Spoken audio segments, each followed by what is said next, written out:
That was wonderful. So we'll just scratch off the national anthem on yours. Just scratch it on mine here. Yeah, just scratch yours off. That's out of the way. Done. Boom. Boom. Bam. We just save some time. Ready? We Go. sure did. It's all good. Good evening, ladies and gentlemen, distinguished guests, friends, and family. My name's Sammy, and I have the privilege of being one of your masters of ceremony tonight. We are Veterans for Freedom. Our mission is to rally Canadian Armed Forces veterans across Canada by mobilizing and sustaining lawful civic action in order to restore the fundamental freedoms of Canadians. On behalf of the Veterans for Freedom Steering Committee, I would like to welcome you all to our first annual fundraiser. Before we begin, just a few housekeeping points. Off in the far corner, if you haven't visited already, is the bar and washroom. And if you need to take a smoke break, please do so by the front entrance, and you'll see the ashtrays mounted to the wall there. We also have a guest book by the main entrance where you checked in earlier for your tickets. We hope you'll take the opportunity to leave your information so that we can stay in touch with you, especially your email. Very handy. In front of you, you'll see some pens and these really cool Did You Know cards. There is a thought-provoking fact in the form of a question on that card. And we left a bunch of space on the back of it for you to leave your thoughts, answer the question, and ultimately the intent is to start a podcast, and we want to actually integrate your thoughts into that podcast. So please help us out, give us some conversation fodder, and we want to reflect your views and what you think. And we have a box in the back, if you haven't visited yet, by the merchandise and auction table. And you can find our donation box, as well as another box to drop in those Did You Know cards, as well as any business cards if you have those. By all means, drop those in there too. We really want to keep in touch with you. And you may have noticed on those tables a bunch of really beautiful stuff, including merchandise for sale. It is cash only tonight. A donation box if you'd like to leave one. And as well, the silent auction items. There are some really beautiful pieces of art there. Please do check those out. And you'll see the bid sheets available as well. And you'll have to just select the bid. It's all pre-selected for you. We tried to make it as easy as possible. During the awards and recognition portion of the evening, family and friends are invited to come forward and take photographs if they like. And following the conclusion of the dinner, all are encouraged to join us in the back of the banquet hall to participate in the silent auction, network, and make some new friends. Finally, I should tell you there will be short speeches from a host of supremely loving and valiant individuals tonight. Speeches will be punctuated by wonderful musical performances by incredible musicians, including Andrea Gal, Trista Suk, Trevor Lethbridge, Mr. Freedom, and of course DJs Desi and Vani. We encourage everyone here to listen along to the speeches and performances while enjoying your meals.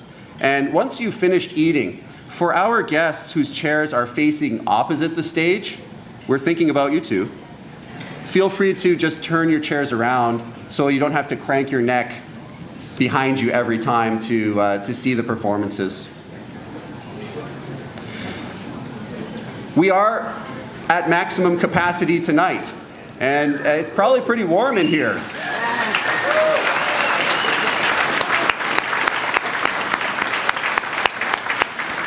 So we'd like to thank you for what we like to call a good problem. It might get a little warm in here, but we're so glad that we've filled this room with all of these people. Because we're at maximum capacity, it's going to be warm. Feel free to stand up, stretch out your legs if you need to. And I should also tell you that social distancing is it's discouraged here.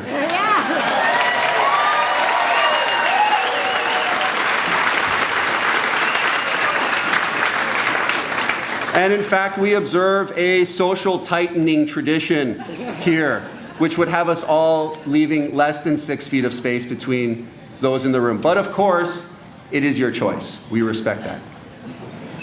Finally, we kindly ask everyone to please place their phones on silent to respect the speakers, the performers, and the solemn observances that will take place throughout the evening. We thank you for your understanding. With all that said, I'll now turn you over to your other master of ceremonies who's going to kick off the program for us. So please welcome a woman who has worked unbelievably hard to make this event possible. You are all here after all. This night would not have happened without her. Ladies and gentlemen, please give a warm welcome to Monique McKay.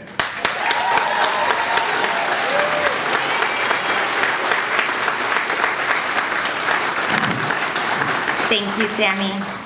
And good evening, everyone. You all look so beautiful tonight.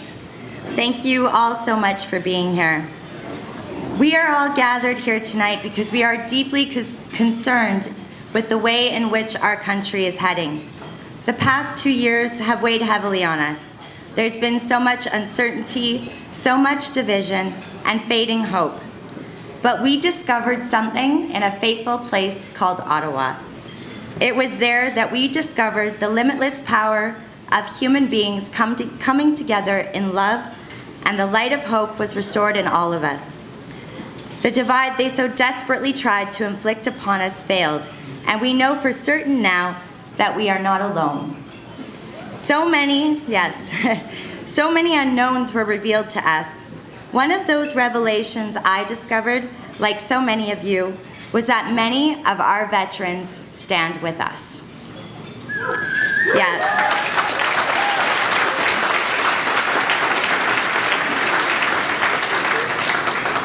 We were united in one place at one time, and we experienced what it meant to be truly free, after feeling its loss for over 2 years. But there is a reason why we are free, and that is because a price was paid for it. Freedom is in fact not free. History has taught us this over and over again. When push comes to shove, the ultimate protectors of freedom and liberty are the brave men and women of our armed forces. Throughout history, they've answered the call to serve with courage and with sacrifice. Tonight, we are in the presence of some of these brave men and women. Please give them a round of applause.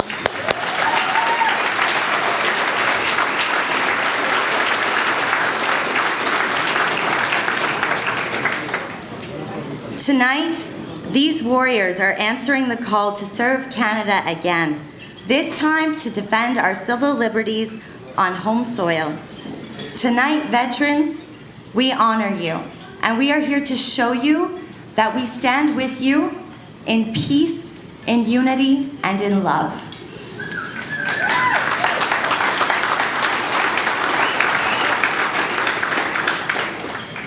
We will never forget what Canadian soldiers fought for, and it's fitting that we should host this event today. For those of you that are unaware, today is April 28th. It's Holocaust Remembrance Day, and we chose this day specifically. Today is a day of commemoration for the approximately 6 million Jews murdered in the Holocaust by Nazi Germany and its collaborators, and for the Jewish resistance in that period. We would like to welcome Padre Harold Ristow to say a prayer in memory of the innocent lives lost, followed by a blessing of tonight's supper. Please welcome Padre Harold Ristow.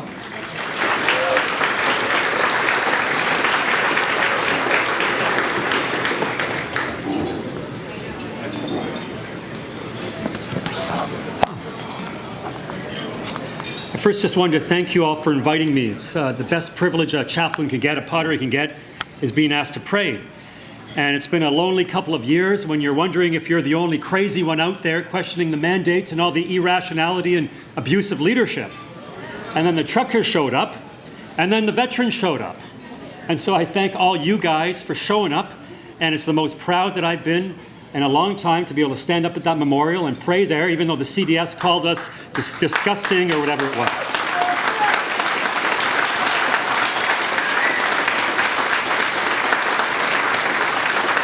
And then we prayed the national anthem in the uncensored way, right? And wore our poppies and so forth. Now, in the Christian calendar, this is the second week of the season of Easter. And there's a day we mark is the martyrdom of St. Mark. And he wrote one of the Christian Gospels. And this guy in 68 AD, he was deemed someone who didn't agree with the unacceptable views around him, and a rope was placed around his neck, and he's dragged through the streets until he was dead. Now, even if you're not religious, I'm sure that you can admire his courage for standing up for his beliefs and the truth in light of oppression and false narratives, and even the government propaganda and the muzzling of free speech that he encountered in his day. For when we don't stand up for the truth, we end up having to repent of our global guilt for, say, the crime of the Holocaust that we remember today. There are disturbing parallels with the 1930s Germany treatment of the Jews through 400 mandates prior to the exterminations, and the Canadian government's treatment of those who questioned their mandates over the last 2 years, especially the unvexed. So in our prayers, I'd like to include this remembrance of those who died in genocide, the Holocaust, and also the most vulnerable in our society, children, aged, challenged, that we might learn our lessons from being compliant observers when the innocent and voiceless are being bullied and targeted by abusive powers and authorities. So join me if you wish. I know some of you have started eating, and that's okay, but join me if you wish. Forgive me, my prayers are a little longer than just a food blessing, but I'm trying to capture a lot of needs that God is eager to hear us pray for. So please rise if you're able, and let us pray. Give thanks to the Lord, for he is good, his love endures forever. Au nom du Père et du Fils et du Saint-Esprit, Amen. Almighty God and merciful Creator, gracious Redeemer and Heavenly Father, always more ready to give than we are to ask, you have given us this good land of Canada as our heritage. Grant that we remember your generosity and constantly do your will. Thank you for this gathering here tonight and for each veteran and supporter present as they continue to manifest the values of integrity, loyalty, courage, and honesty in their own unique ways, seeking to protect freedom in this country, our charter, constitution, and shared Canadian values from those who seek to oppress, demonize, and antagonize any citizens within this great nation. We praise you for the sacrifices of all those soldiers who died for the cause of preserving freedom from dictatorial regimes and terrorists in other countries in many bloody wars at land, air, and sea, as we remember the Battle of the Atlantic this Sunday. Each one is a tiny picture of the ultimate sacrifice that you have provided by your only begotten Son, Jesus Christ, who by his innocent death on the cross and glorious resurrection from the grave established peace between us and you and the ability to have peace with one another. We pray for healing for those who have suffered the horrors of genocide, especially the Holocaust, in this moment of silence.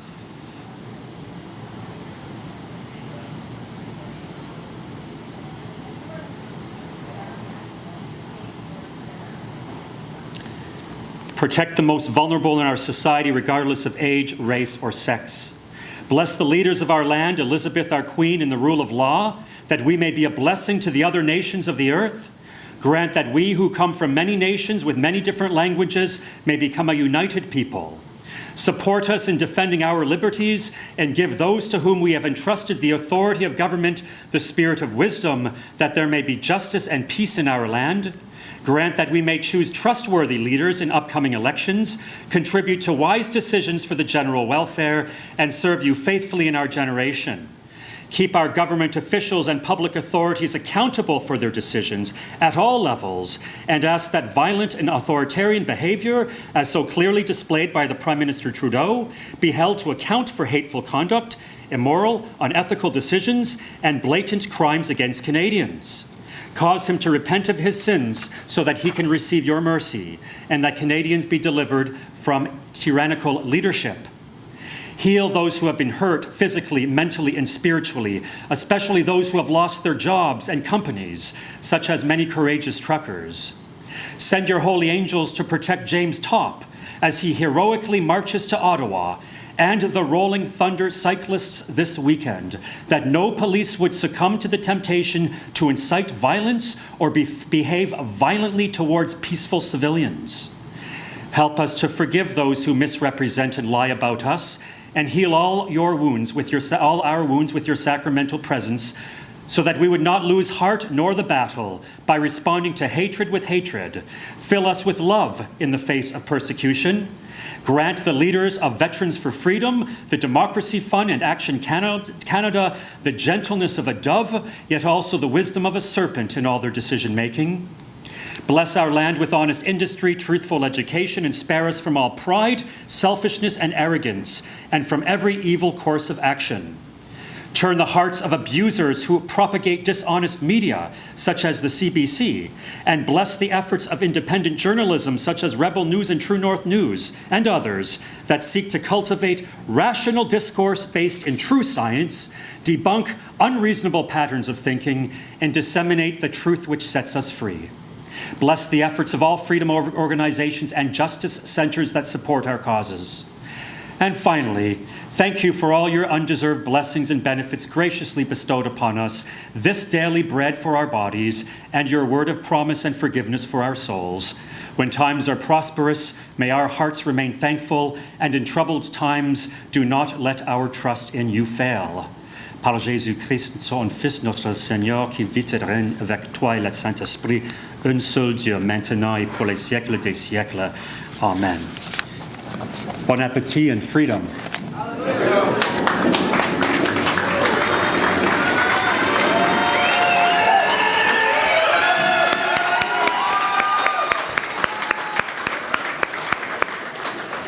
Thank you, Padre. That was beautiful. Very, very well done.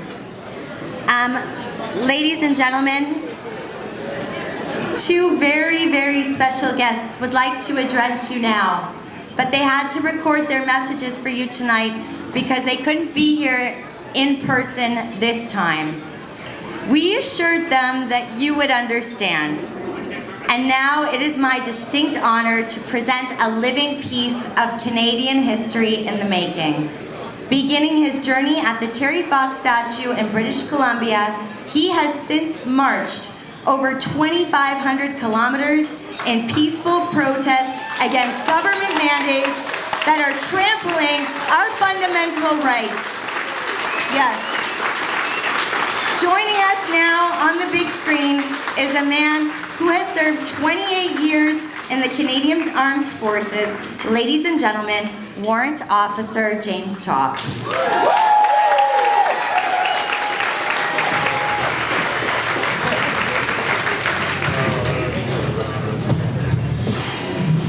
Hello, everyone. I am James Topp. I am a veteran. Well, I'm still serving, member of the reserves, actually. I am conducting a cross-country march from Vancouver to Ottawa. Specifically, the Terry Fox Memorial is where I started in Vancouver, and I intend to wind up at the memorial, the War Memorial on the Tomb of the Unknown Soldier in Ottawa. Number one, I'm going there to repair the damage that was done to the veterans community back in earlier this year. And then number two, I'm doing this because this is a protest against government mandates that have resulted in me being placed on leave without pay from my public service position with the RCMP, where I was working as a civilian. And also, I'm protesting against the fact that I'm being removed from the military under item 5F for refusal to comply with the Chief of Defense Staff order on vaccination, because I have serious problems with the federal government telling me how to help.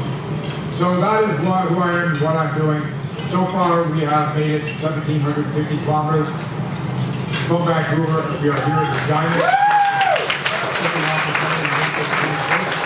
I am collaborating with Vets for Freedom because vets are my family, and what we are doing is taking back our country and repairing the damage that has been done to our society through these mandates.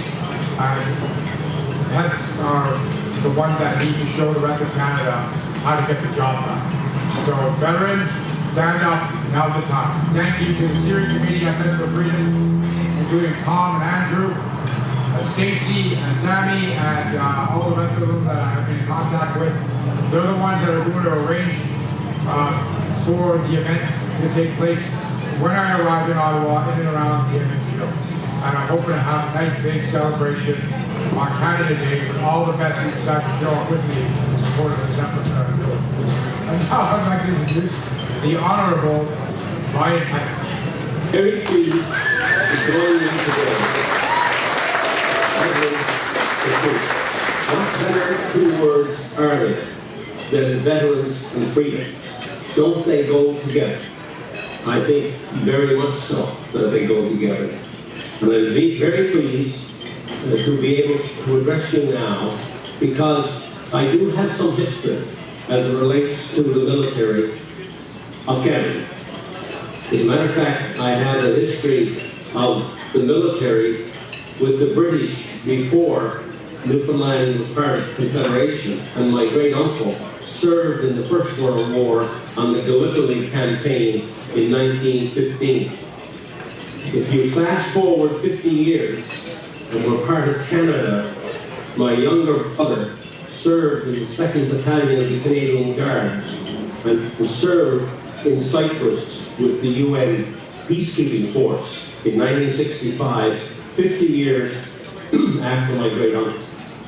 And so, with that little background, I wanted to let you know that I have this history, and I went and visited the graves at Gallipoli, where my great uncle was. He survived that campaign, but came down with a frozen foot, as a matter of fact, and therefore he lost part of his foot as a result of that campaign. And my brother is still alive and served, as I say, in 1965-66 in Cyprus as part of the 2nd Battalion of the Canadian Guards of the Canadian military with the UN peacekeeping force. So with that background, and knowing Tom from my time in Ottawa just a few short weeks ago, and knowing his expertise and his devotion to the nation, that when he called me on behalf of the steering committee and the rest of you to serve as honorary colonel to this organization, I was extremely honored. And to think that I'm with people like Captain Tom and Warrant Officer Edward and Warrant Officer Darrell and Lieutenant Andrew and Captain Sammy, I mean, that's a pretty august group of people to be associated with. And I'm sure that there are many others who are part of this organization now, which I know numbers in the hundreds, who can have a like esteem for, I would have like esteem for, as I do for the steering committee. So with that background, and knowing Tom, and my background with my great uncle, and with my brother, and with the cause of freedom so much at the forefront of our nation today, that I gladly accept your invitation to serve as honorary colonel to this wonderful organization. Thank you very much, and I look forward to serving with you and hopefully honoring everything that you do on behalf of Canada and to ensure that the Charter rights and freedom is restored in this nation so that we can go forward proud as a nation with our veterans and with all the other people in Canada to say we are free. Liberty is important. We are a free and democratic nation as we move through the 21st century. Thank you very much for inviting me, and I look forward to my participation in your organization.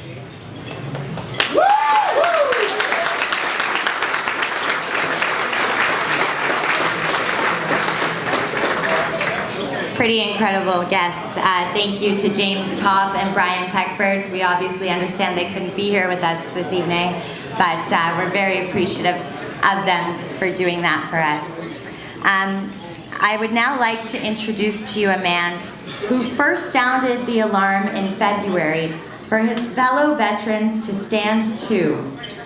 Ladies and gentlemen, joining us now to say a few words is Warrant Officer retired Eddie Cornell, of the Veterans for Freedom Steering Committee.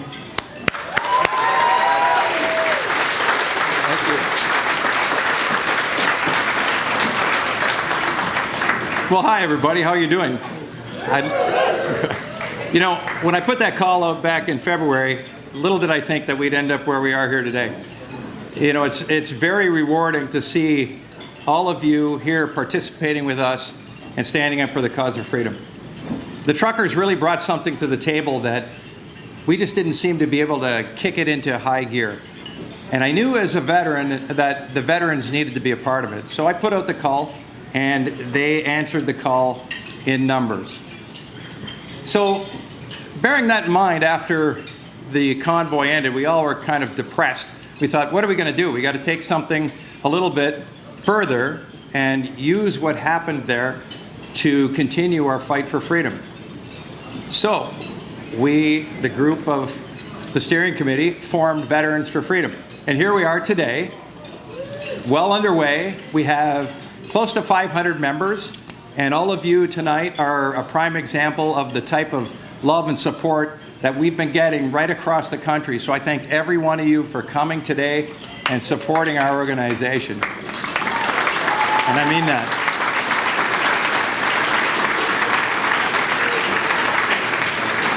We have a huge job ahead of us, so it's not the time to sit and rest on our laurels. That's not why we're here.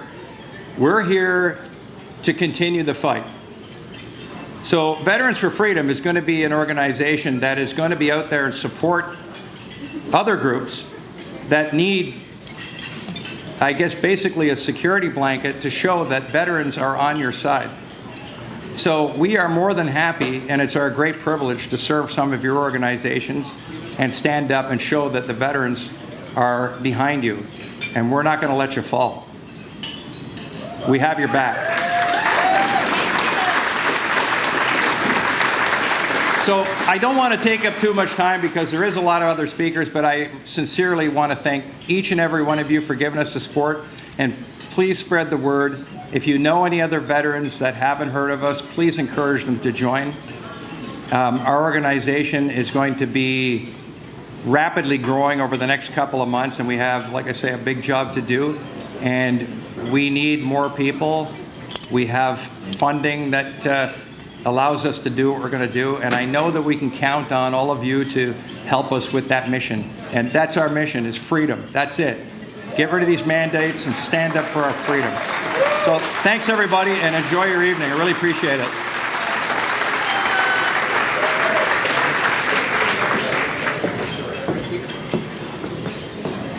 Thank you so much, Eddie. Sammy wasn't lying when he said that we are in a room with just an unbelievable amount of heroes this evening. I'd like to invite another remarkable man to speak to you. He is one of those that sacrificed his body for our Canadian way of life in combat, and he continued to pay the price physically for the same cause recently in Ottawa. Ladies and gentlemen, it's my privilege to introduce to you our good friend, Corporal Retired Chris Deering.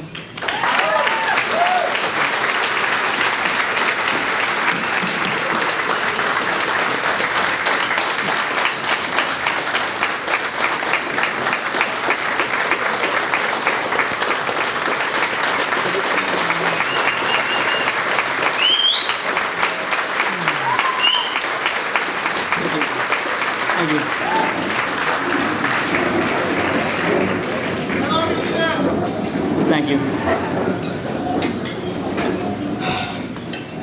Proud, excited, energized, a bright light of hope.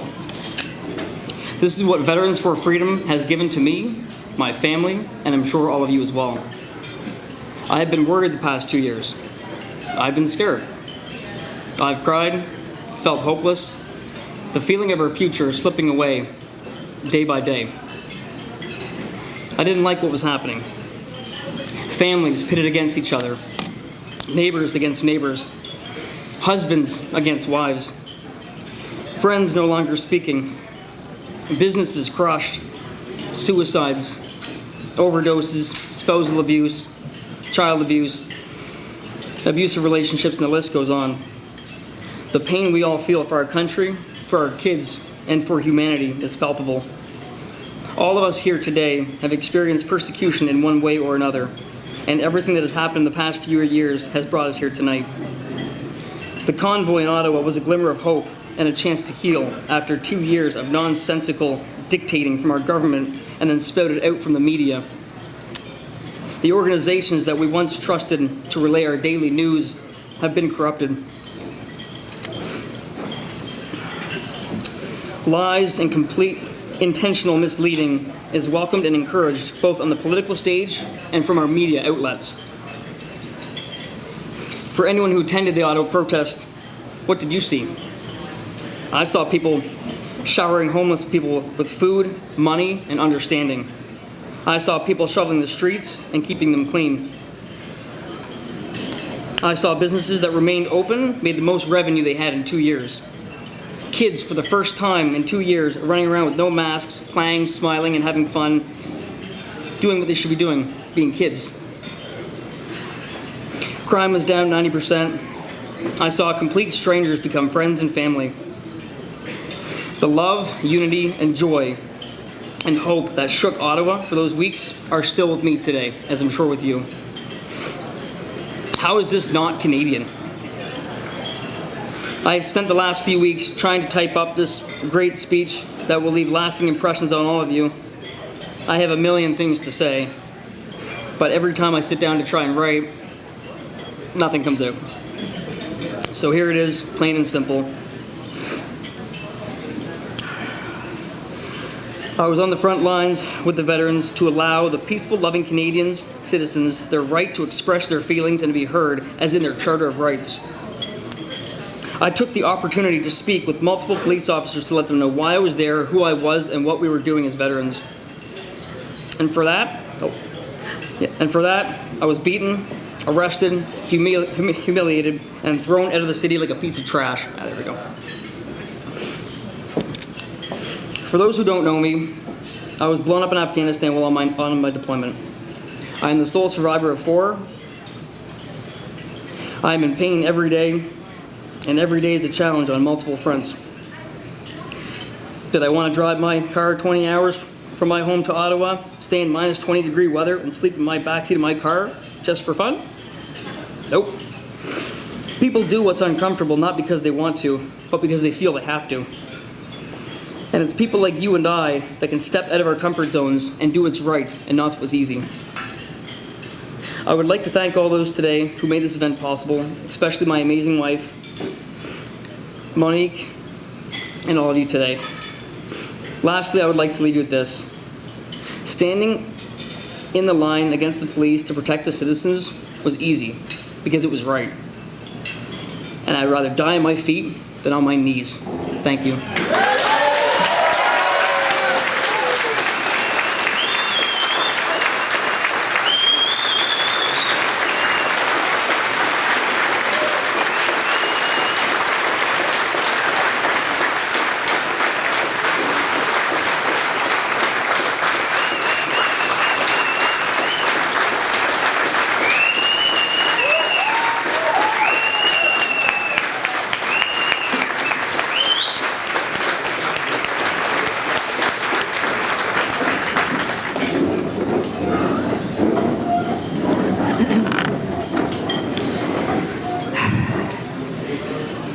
Chris, you truly embody the heroism we are here to honor tonight. You nearly made the ultimate sacrifice.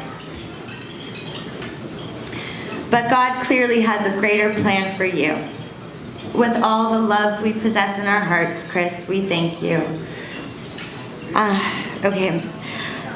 Our next speaker is Trooper retired Jake Spinney.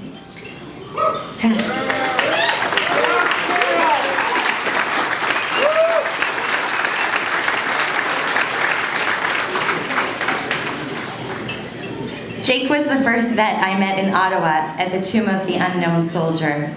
And it's actually from a conversation he and I had that the idea for this fundraiser emerged. Without any further ado, I'd like to welcome my friend, Jake to the stage to share a few words.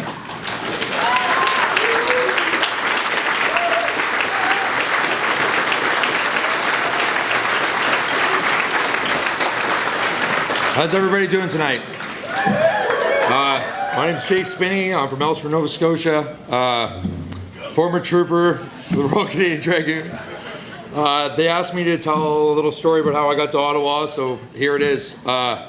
Starts in 1752 with my maternal ancestors landing in Halifax from Hesse, Germany on a boat called the Sally. They traveled around the South Shore of Nova Scotia till they ended up on the North Mountain by the Bay of Fundy in the Annapolis Valley. I run a homestead that's been in my family since 1861.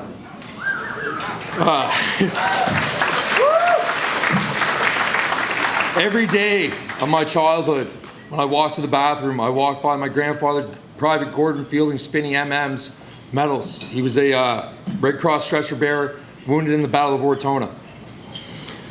I grew up on the heritage commercials.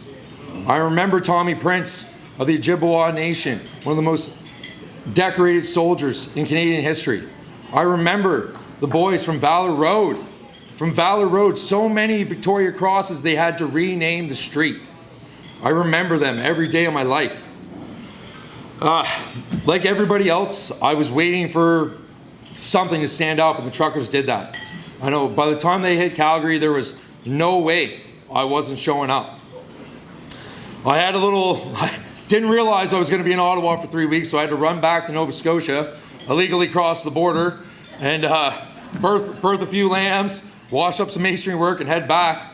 And the day I got back was the second Friday, the day they put up that goddamn fence. So I got back at about 4:30 a.m. and a brother of mine, Master Corporal Rob Campbell of the RCR, was murdered in Nova Scotia a few years ago, and the RCMP have done nothing about that. So I went to take a bouquet of silk flowers that a friend of ours had made, and that goddamn fence was there. So, being the farm boy that I am, I didn't know what to do with myself, so I started shoveling snow, chipping ice, and I met all of you, right? I met some of the greatest patriots that this country has ever seen.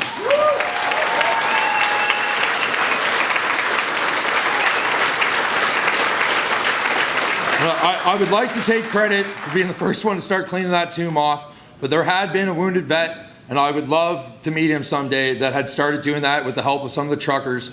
I actually had guys that worked construction downtown Ottawa that were coming on their lunch breaks to help me shovel snow, right? Thank you, brother. Thank you. Give this man an applause. Give this man an applause.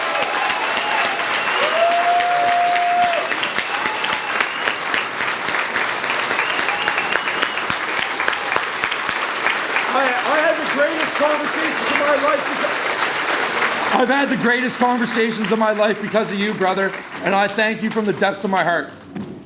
I'm happy that by desecrating the monument to microscopic pieces of plastic somehow might have made this. Thank you, sir. Thank you.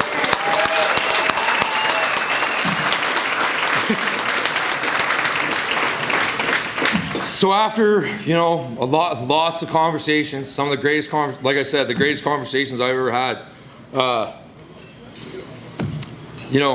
tyranny began, right? So that Friday morning, we were standing at the tomb. All of us kind of had a little idea things were going bad. And I happened to see the CBC running towards Sussex Street. So we rounded up the troops, Chris Deering was there, Brian Maher was there, my brother Rob was there, Ian, countless guys, veterans in cuts, veterans with their medals on, veterans with their berets on. And I won't get into what happened, but I'd like to say, Chris Deering, you are my personal hero, brother, right? You are my personal hero, 100%. To do what you did, brother, no one has a reason not to stand up.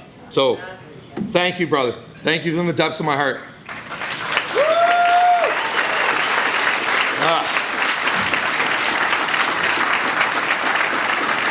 So that Friday night, I was apparently finally sleeping in our little ice hutch we had donated from a lawyer and his wife from Gatineau, because every Ottawa residents hate their guts. That's why we got a fishing tent and a heater donated to us. And I happened to wake up to my brother Tom Murphy here, and sleeping on a single cot with my other Dragoon brother here, Jamie Gallant. And we woke up to a stand to. We're surrounded. And, I won't get into the conduct of the police at the tomb that day, but I'm glad I was there with you men, right? I will stand with you in the gates of hell if that keeps tyranny back. Final words. In the absence of light, darkness prevails. Thank you.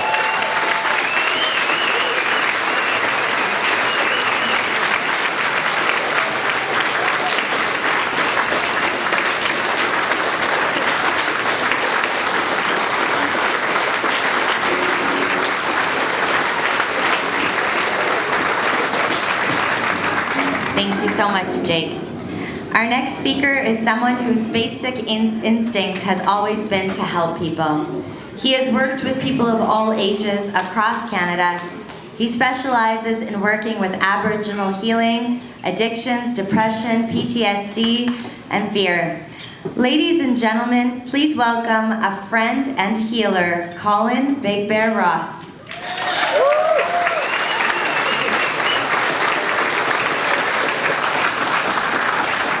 Well, hello, ladies and gentlemen. Such a blessing to be here this fine evening among so many heroes and warriors in this room, and it's such an honor to be able to speak in front of all you fine people tonight. You guys are all heroes for showing up. It takes a community to bring things like this together. And I'd like to also acknowledge the unceded territory that we're on, and that I am a guest here for the tribal people whose land this belongs to. So thank you. And I'd like to thank Monique and really express how proud I am of her for putting this together. So give a big round of applause for Monique.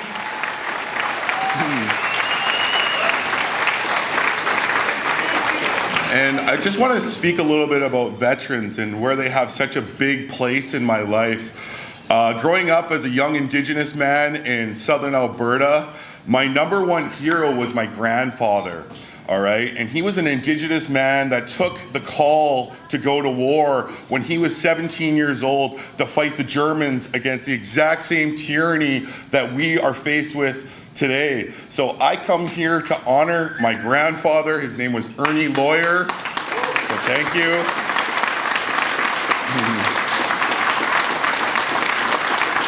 And I've come here to honor the warriors who stand in his place today. So thank you so much.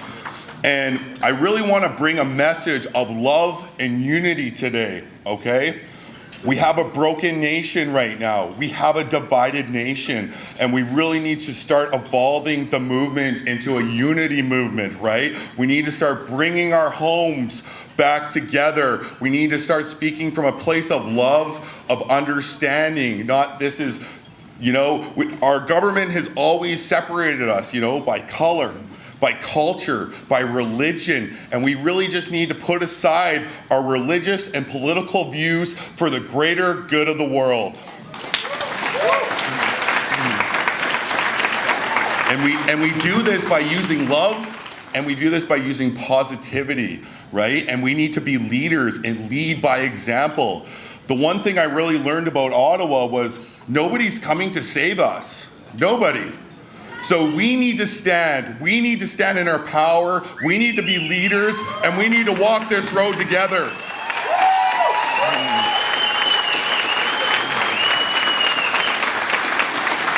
So many of you who don't know who I am, I founded the Big Bear Movement in 2019. This all came to me in divine vision, okay? When I got sober and I took my sobriety seriously, I started getting these divine visions, and I started writing as fast as I can. And it was really for what is coming today. And it was about building the new world, right? Because we are in a society right now where this system is rotting at the core. It's crumbling. And we need to start getting ahead of the game, right? We need to start looking to where we're going and evolving this movement forward, you know, going off grid, detaching from government, unbanking ourselves. There's so many different avenues that we can take here. Grassroots movements, standing behind our new leaders so we can really start to take back our power as Canadians, because we really don't need the government. They need us, you know? And when we start to really take serious as a collective, it's going to scare the hell out of them, I'm telling you. So, exactly. And we can already see how far this has evolved from Ottawa. So, I just want to leave you with that today, ladies and gentlemen. I love you all. I can't wait to see where this all goes, and let's work together for the greater good of humanity. Take care.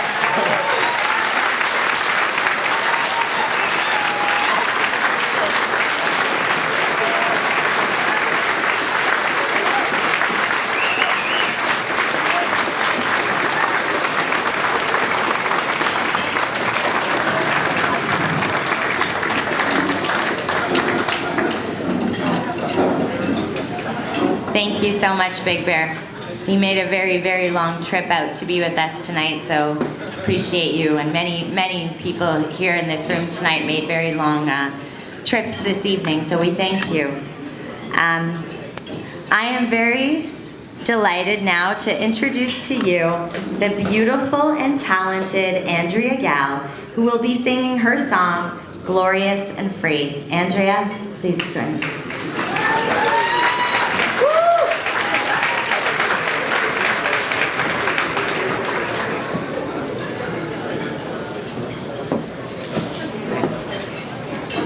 Sorry, I'll just let you know that after Andrea sings, we'll just be taking a 10-minute break, washroom, drinks, so.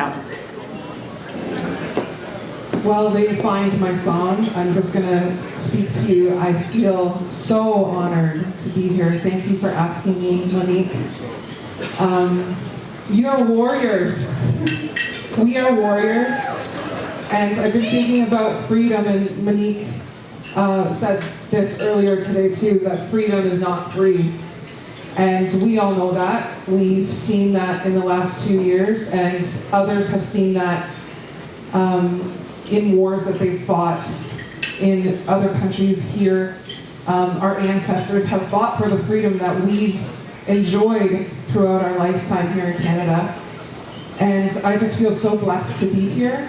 This is a song that was dropped on my heart. I wrote it in about 5 minutes, the week of the trucker convoy, which was the first week I started to feel some real hope. And the most beautiful thing about it is that we saw Canadians come together in such a beautiful way. When I know I felt alone a lot of the time before that. And it was just such a beautiful thing to see and feel. And so this is called Song for the Free.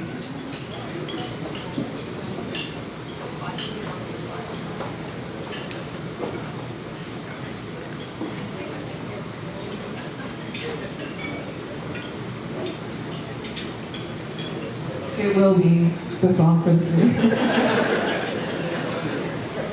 You should go download it while we're waiting. It is available on Apple Music and iTunes and Spotify. It's called Song for the Free, and it's under Andrea Gal.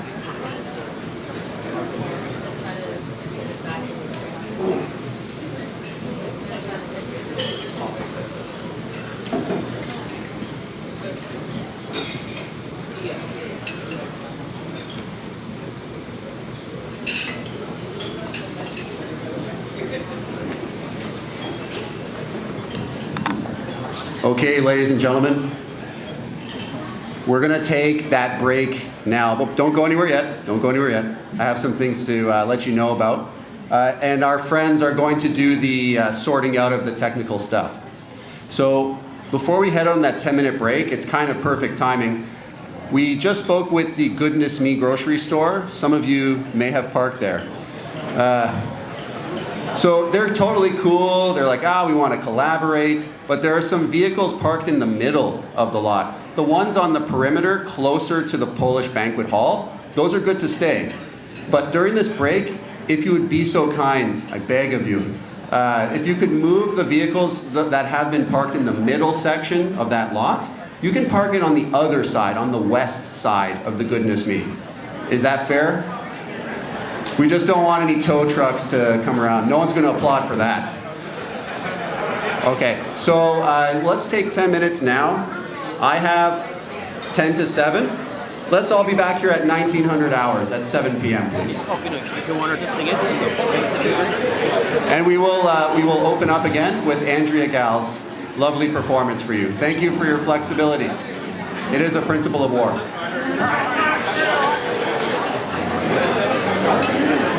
I know you got that. Okay, everyone, if you could please take your seats. Andrea is now going to sing her song, Glorious and Free. Please put your hands together now for Andrea Gal. Thank you so much. Second time's a charm.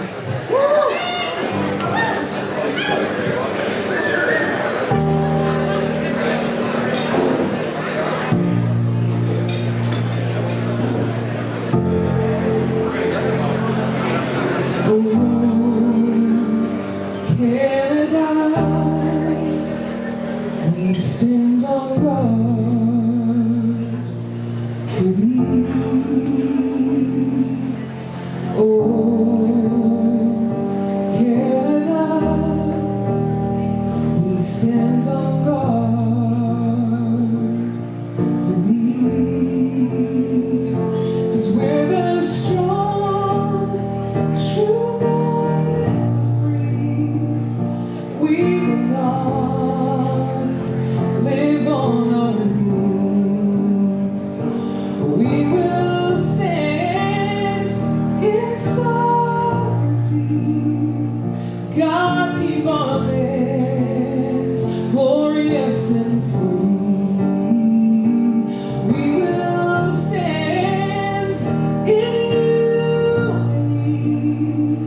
God, keep our land glorious and free. We will shout the victory. God, keep our land glorious and free. Canada, we see thee rise with hearts aglow, with freedom cries. Canada, we stand for thee, true northern hearts. We're strong and free. Canada, we see thee rise with hearts aglow, with freedom cries.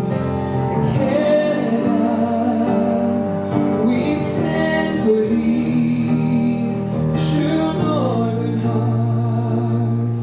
We're strong and free.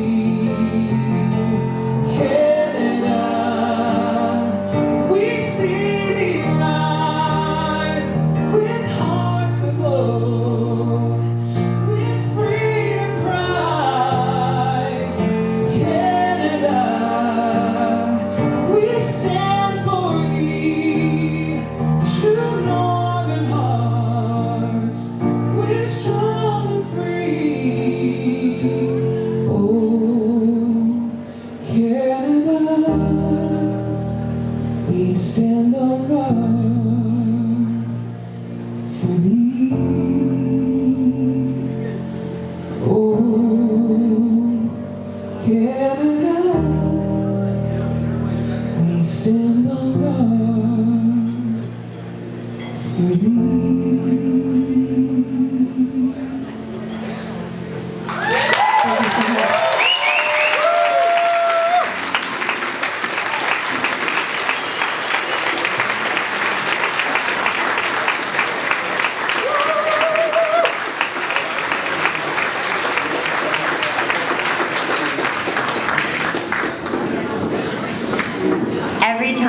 that song, I get goosebumps. Thank you so much, Andrea. She has such a beautiful voice. So our next guest made, again, a long trip out here today to be with us. Sean Zimmer, AKA the Viking, has come here all the way from Winnipeg to support Veterans for Freedom.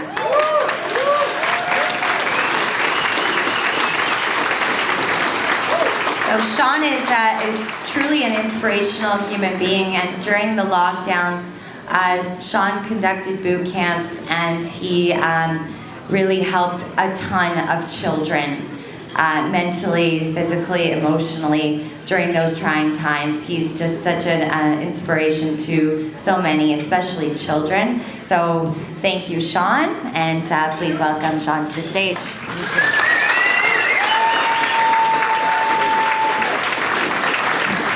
Thank you, Monique, and thank you all.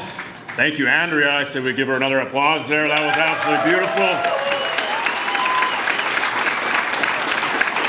I got the pleasure to enjoy a private show with Monique and a few others of Andrea singing in Ottawa, and that voice, that song, that's something. That's exactly what we need.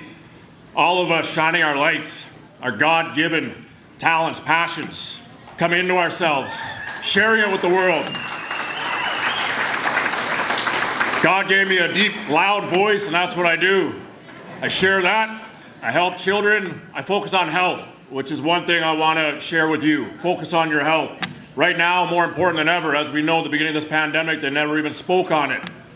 Raise our vibrations continuously, focusing on mind, body, spirit, and just being authentic, coming out. And this is such a beautiful thing to see the veterans come together. You know, I got to spend the entire time in Ottawa, and anybody that got a chance to, I know most of you were, you'll never be the same from that.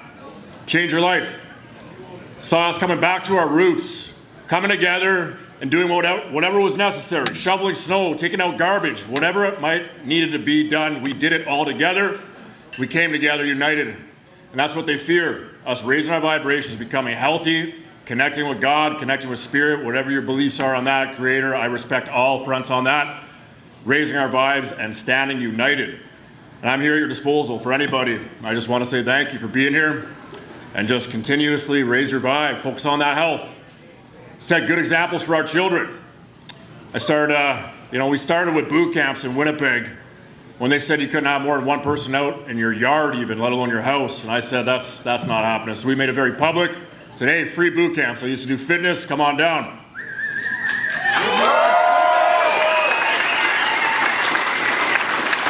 The police were there almost every other day.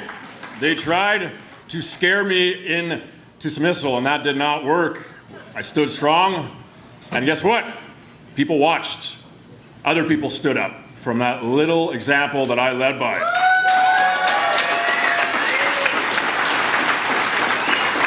And now we're doing that with children. We started Patriots Academy, extracurricular activities for kids, teaching them about winning and losing, teaching them to come into themselves truthfully, standing up for themselves. Patriotism, not just to one country, but to all the human race, Mother Earth, the kids standing next to them. When that teacher at school starts talking about vaccines, for them to speak up, say, no. Let's go talk to my parents about that. Set that example. Let's raise our vibes and focus on health. Thank you very much.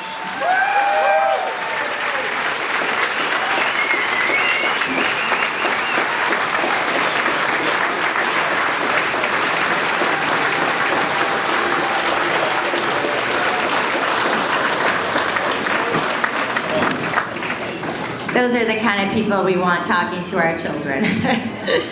Amen. Thank you, Sean. And now we invite another veteran of uncommon courage and dedication, a man who refused to leave his post at the Tomb of the Unknown Soldier until forced by those who had absolutely no honor. But ladies and gentlemen, it is our honor to welcome Corporal Retired Tom Murphy to speak to you now.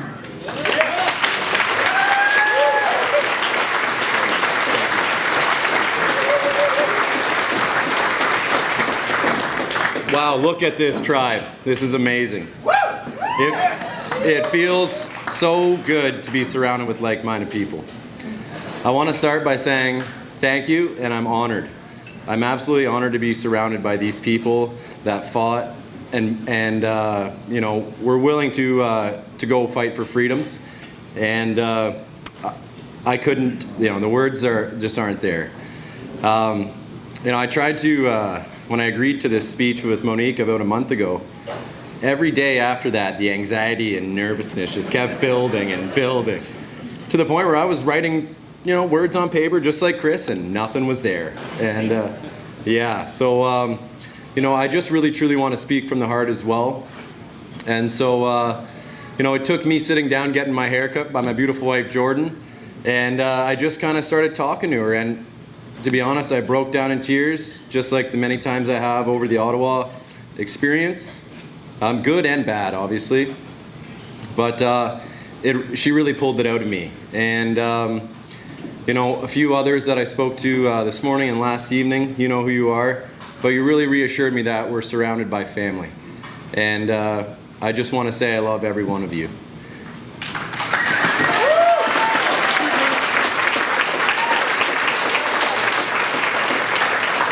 I want to tell you a bit about my story and how I got here today, and it has to do with a little thing called coincidence, and I don't believe that that exists. So we all have different paths. We all ended up here together. It was a long journey for me to get into the military. It took about 2 years. I went and did my aptitude test. I did my first interview and then my medical. Everything was seemingly great.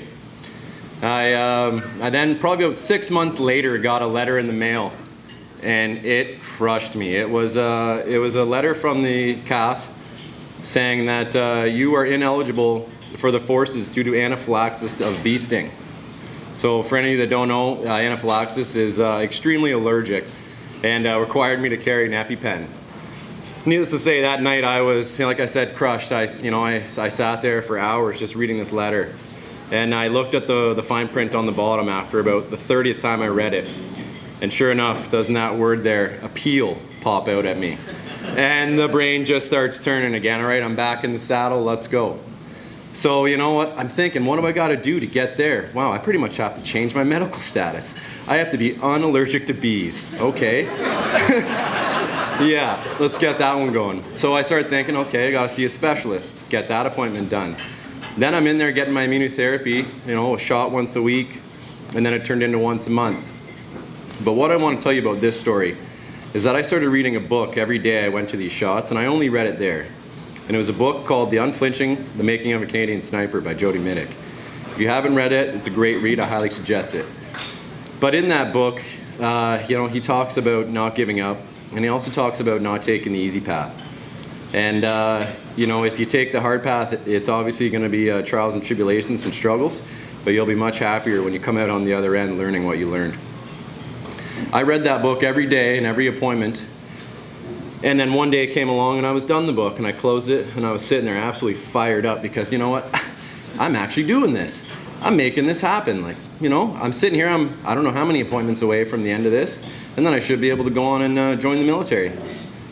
Sure enough, as soon as I finished that book, looked to my left, there's a doctor walking up with a note. Do you want me to send it, or you want to take it over? I grabbed that note and ran down to the Hamilton recruiting office, and that was it. My appeal was in, and I told to be good to go.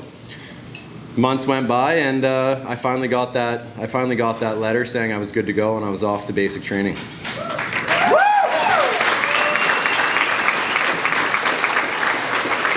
So fast forward a few years, and here I am standing on the road, Highway 17, minus 30 degrees for 6 hours, and I didn't feel a thing.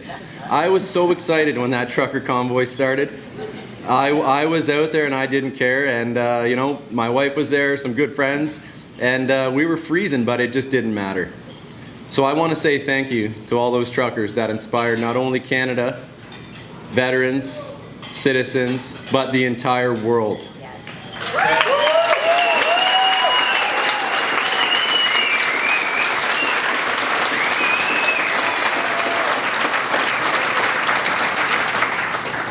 I met so many people in Ottawa, brothers, fellow Dragoons, and you know, Royals, all kinds. Navy for Drew, he's out there. But But as I'm going back and forth, we didn't live too far, so my wife and I actually had to trade back and forth and do shifts in Ottawa in the camper van. And she came home, and I came home the Friday after that big snowstorm, and she took off. And that's right when everything kicked off. And my brother Dylan and I hopped in the truck and headed right down through 3 checkpoints and right back into it, right? So as we're there, the snow's coming down again, and we're shoveling all night, absolutely exhausted, no sleep. This is when Jake was having a little nap. Yeah, well-deserved nap. So we're exhausted. We actually had to bring the dogs because there was no one to watch them. So we're going back to let the dogs out and go for a walk and get some food. And I hadn't slept, and I was a little lost, to say the least. And I just kind of took a minute. The sun was beating. It was a beautiful morning, and I just took a breath and said, you know what? I'm just gonna walk. I'm just gonna walk until I find out where I'm gonna be, and if not, I'm just gonna take the time to walk, and I'll figure it out after. Sure enough, I get to the end of Slater, and I'm at Elgin, and don't I look left, and there are the boots. And that's when I ran up to the tent, woke up the boys, and we were at the front of that memorial within minutes. I'm only speaking of this today because you can't give up. You can never quit. And this is only the beginning.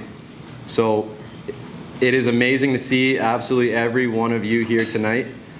I'm looking forward to making new relationships and talking and catching up with the ones that I've already established. So I just want to make a toast to our fallen brothers and sisters. This one's for you. Cheers.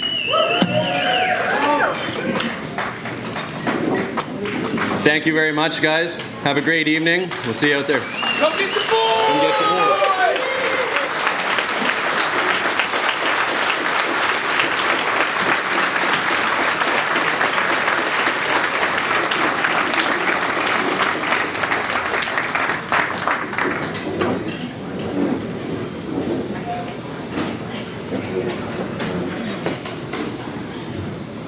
Thank you so much, Tom. Tom, I have a quote that you're gonna love.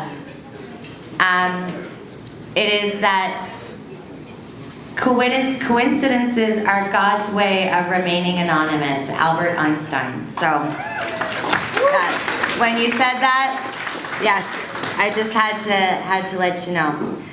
Thank you. So, it's now my distinct pleasure to introduce to you a father, a husband, and a lawyer. He's a former elected member of Parliament, a patriotic Canadian, and the new leader of the Ontario Party. Ladies and gentlemen, Derek Sloan.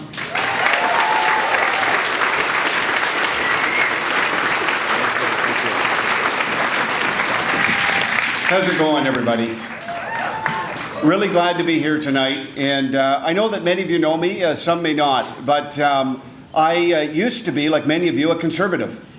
And in fact, I was a Conservative Party member, and I was a Conservative member of Parliament. And I spent a lot of time in Ottawa seeing the destruction firsthand of our country. And during that time, I decided that I wanted to run for leadership of the Conservative Party.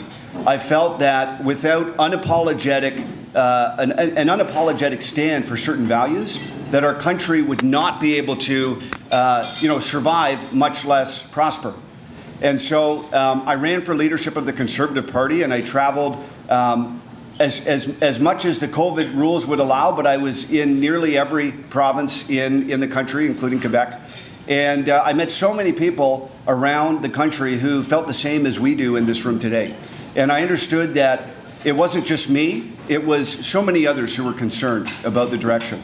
And after not winning the leadership race, I was eventually kicked out of the Conservative Party for being too outspoken about certain issues, including issues related to COVID-19. And that was actually a blessing in disguise. I was able to accomplish far more as an independent than as a member of the Conservative Party. During that time, I was able to ask the Liberals anything I wanted. I didn't have to run it by anything. And I asked a lot of questions that really put them on their heels. And I was also able to do parliamentary press conferences on the Hill. And 2 of the press conferences that I did became the most watched political videos of all time in Canada within a short period of time.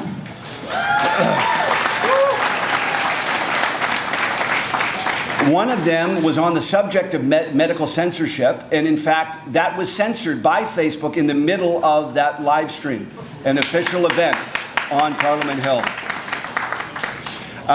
It was able to go on YouTube for a couple of weeks, and almost 1 million people watched it, and then it was pulled from YouTube as well. But so many people were able to see that parliamentary press conference with Dr. Byron Bridle and other doctors who were talking about issues with the vaccine, issues with the lockdowns, things like this. So, being able to do that led me to understand that, you don't have to be with, a big machine or a brand name movement to get things done. And after being through that and being in politics, of course, the trucker movement happened. And really, I think that brought home for us so many things. It, for one, galvanized the nation in a way that nothing before it has. And when the veterans got involved with that, it added sort of a solemnity to the occasion that ignited hearts and minds around the country. And I'm so happy to be here today to honor the veterans that are here and the veterans that are not here. The fact is our country has a great and amazing history that they don't really teach anymore in school. They spend a lot of time teaching about, gender theory and critical race theory and these different ideologies, but they don't spend a lot of time talking about history, talking about patriotism, and talking about values.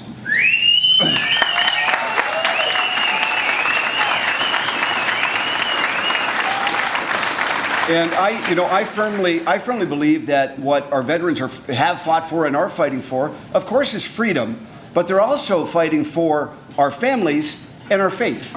And I hope that all of us here will join in that fight, and I know that I will. And I'm just going to explain a little bit about what I believe that means. And when it comes to fighting for family, that means fighting for parents' rights to decide what their kids are taught, to decide what medical procedures are put into our kids' bodies, to be able to afford a home, to be able to raise a family in this country, to be able to determine what you want to teach your kids. When we talk about faith, and frankly, I believe that the trucker convoy, in my opinion, was a move of God. It was more than...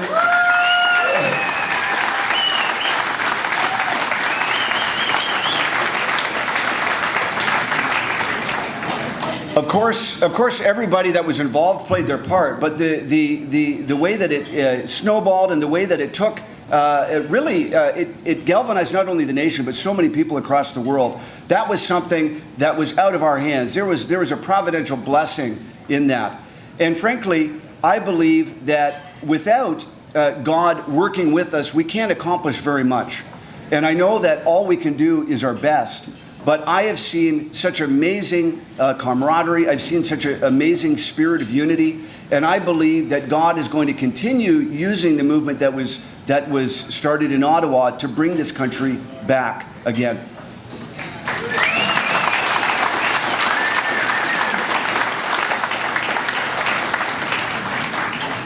There's so many ways in which we can fight for freedom and family and faith in this country.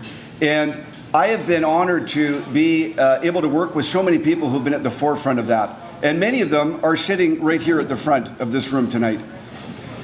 It's a fact that liberty, if not fought for, is lost, and once lost, may never be found again. And in this country, we're coming to the point where if we don't stand up and fight, that may happen to us. And I don't have to tell you guys here in this room to fight. You guys have already been fighting, and you know how to fight, and many people have paid a price for it. And I believe that as we come together and as we unite as patriotic Canadians, we can reform the institutions in our country. We can reform politics, we can reform education, we can reform the judiciary, we can reform the military.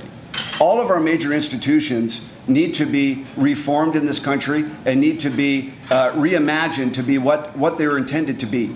And I just want to encourage everybody here today to fight for freedom and to fight for reforming the institutions in our country that, frankly, were given to us by God. And without all of us, and for some people it may be one way, for another person it may be another. My calling's in politics, but that may not be yours. And I hope that we can all work together in not only this province, but every single province in this country until we can stand and proudly call this place once again the true north, strong and free.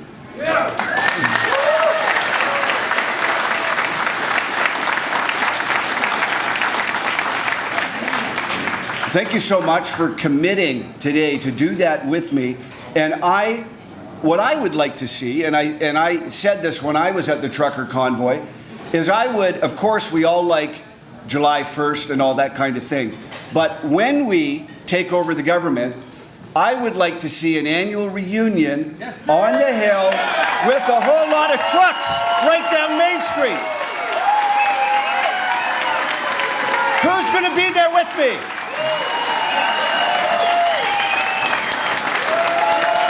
Thank you so much. God bless you and God bless Canada.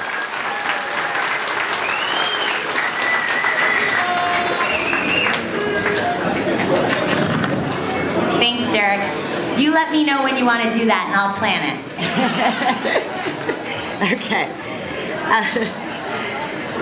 And now we welcome the man who was instrumental in coordinating truck movements, logistics, and negotiations with police during the Ottawa demonstrations. If you call him a politician, he will promptly correct you, reminding you that he is certainly not a politician and he will ever remain a public servant. Ladies and gentlemen, please welcome Ontario Party candidate for Peterborough and Kawartha, a member of the Veterans for Freedom Steering Committee, Captain Retired Tom Marazzo.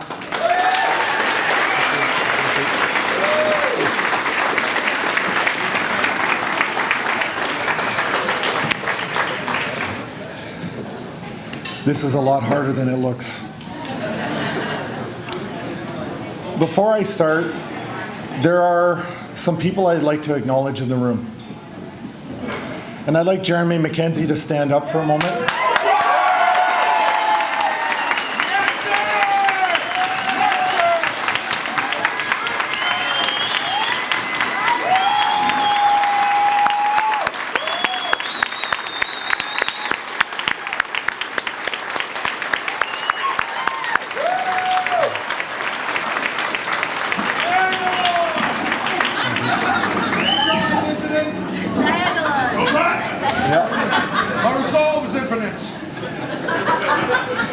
We have a lot of other very important people in this audience that throughout my journey with the convoy have really touched my life and touched all of yours. Danny Bulford's sitting over there.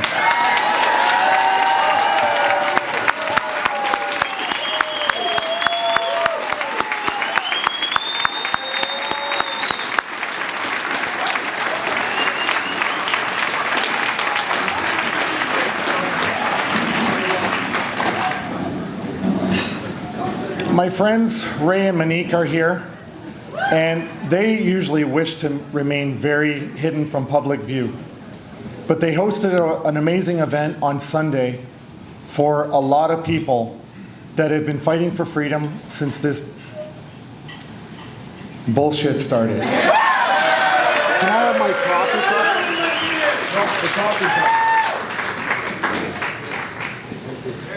cup? It says Tom. Everybody else got a cool nickname. I got Tom.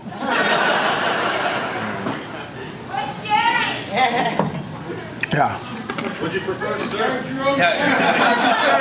No. I work for a living.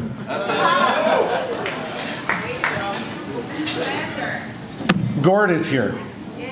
Gord? Yeah, you, Gord.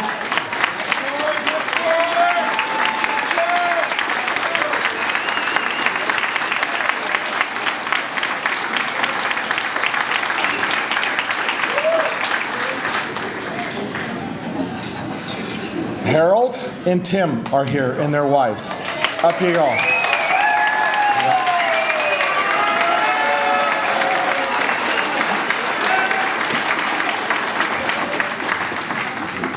Vince Gerses and Bridget are here.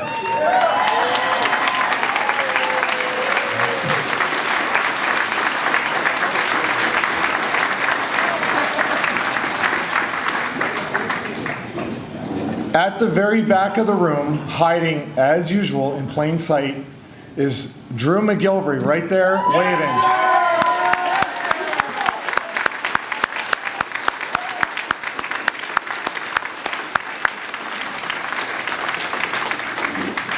Many of you may not know who Drew is, but that's by his design. I want to reflect on some of my time in the military. And for those of you who have not served, you may not understand some of this, but for those who have, I hope this resonates with you. The smell of diesel fuel. The burn of CS gas in your nose as it simultaneously feels like your skin is being melted while trying to eat food in all-around defense. Learning to assemble an army cot without a degree in aerospace engineering, or being able to bench press 400 pounds. The nervous anticipation of DS coming to inspect your bunk. Just before moments ago, it was absolutely perfect and is now out in a pile in the hallway. Outside. Yeah, out the window. Having to walk on a line, swinging your arms like a nutcracker doll, down the corridor on the first day of basic training. Folding the corner of toilet paper before an inspection and wondering, am I joining the Army or am I being auditioned for a job at a 5-star hotel? Yeah. Waking up from sleeping and realizing you're still standing on your feet. Twice. Getting home from an exercise, and even though you wore gloves, your hands have been completely destroyed. You have bruises all over your bodies and you have no idea where they came from. Going to the field with empty pockets and returning home with a Staples store worth of stationery in all of your pockets. Finding yourself in the woods with a roll of shit tickets and a shovel, and somebody calls stand to. Embracing the suck through a simple smile or a laugh from one of your mates, and making your buddies stay humble, because you all know that ego can have devastating consequences for all of you. Your turn being assessed on your small party task and not wanting to suffer the humiliation of failing, and then you do, because of something completely out of your control that you had nothing to do with from the very moment the task started. But life in the military has a way of punishing you first and then teaching you the lesson after, because you needed to learn that lesson. There are so many examples of these little vignettes that I could share with you, and they're the things that bind us all. This is how we create a common language. This is how we come together, like we did in Ottawa. Other veterans that I didn't know before we got there, but we just meshed together because of a brotherhood.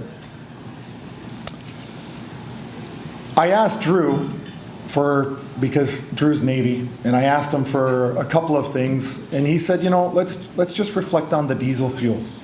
The smell of diesel puts you back on a deployment. It puts you back in the field on an operation. That one little scent. And I know a lot of you know what I'm talking about. But I asked Drew, I said, well, what do I say about the Air Force? He goes, that's easy. That's easy. Powder room. Hotels, and Starbucks. Done.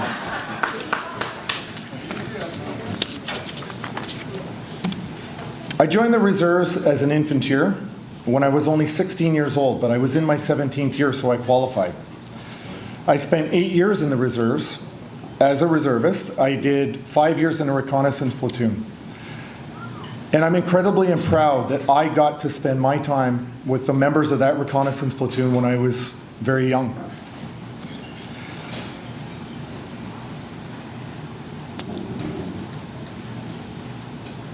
In 1996, I was on the second ever Assault Pioneer course that was offered to the reserves. And on that course, I met a really amazing person named James Topp.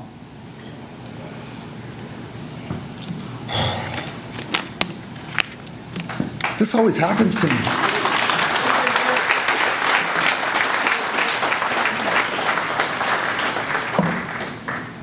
We stayed in contact over the years, but as you know, is almost tradition, you go almost a decade and you don't see them, but when you do, it feels like it was yesterday.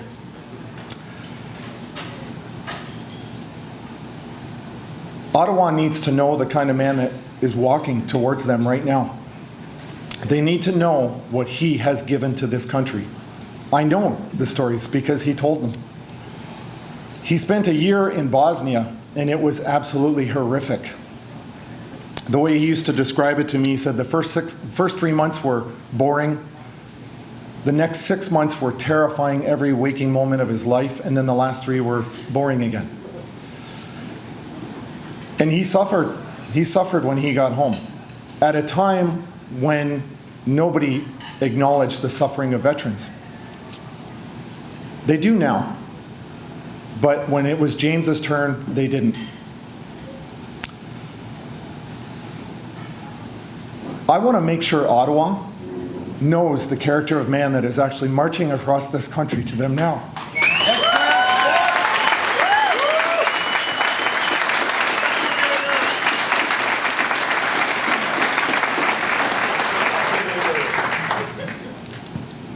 So in 1998, I took my commission and I became a combat engineer officer. And I was posted at 2 CER in Petawawa in 2000. As an officer, I quickly learned that I was always going to be the bridesmaid, but never the bride. And that meant that I wasn't going to get to do the cool stuff like EOD, Combat Diver, Pathfinder. But wow. PER season was a wonderful time of year. As some of you may also know, officers eat their young. Despite that, I always felt like I had a unique opportunity to be a good officer from my experience of being in the ranks. And a year ago, I got into a discussion with a female Army officer because I was stupid enough to take the bait. She walked into my home, and on her shirt it said, feminism is my second favorite F word. I took the bait. You can imagine how stupid that was and how quickly that conversation deteriorated. At some point she stated that it was incredibly hard to be a woman in the military. My response was that, do you think I didn't have to prove myself as a man in the Army, in the combat arms trade? Did I get a free ride because I was a man? No, I did not. Every day I had to prove myself amongst alphas, to be the alpha, even though I was the youngest person in the room. It was tough. It was incredibly tough. And you don't get a free ride because bullets don't give a crap what sex you are.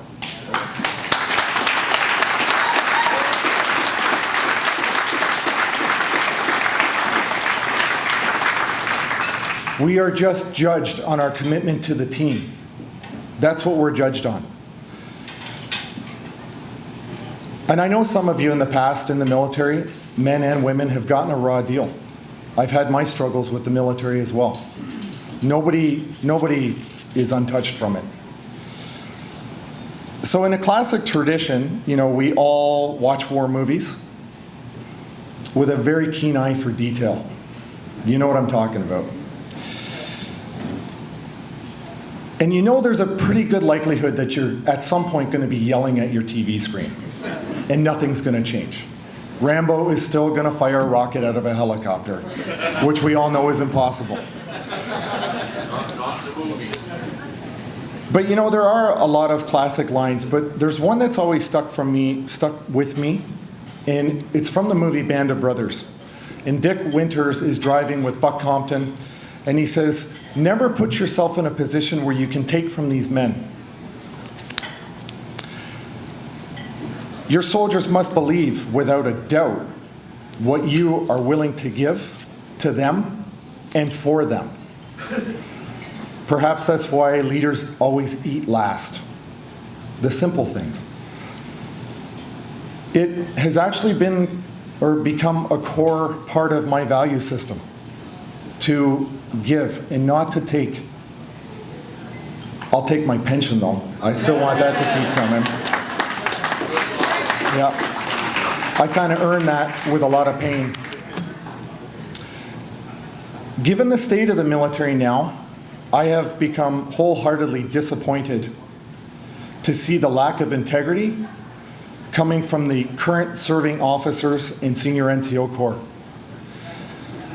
And this is due to the federal mandates. Except for a very few courageous, currently serving military members, like the 4 that took them to court and the major that blew up his career by doing that message of support.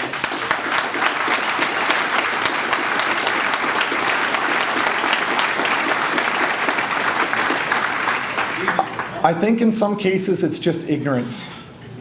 And in some cases it's just, I'm following orders.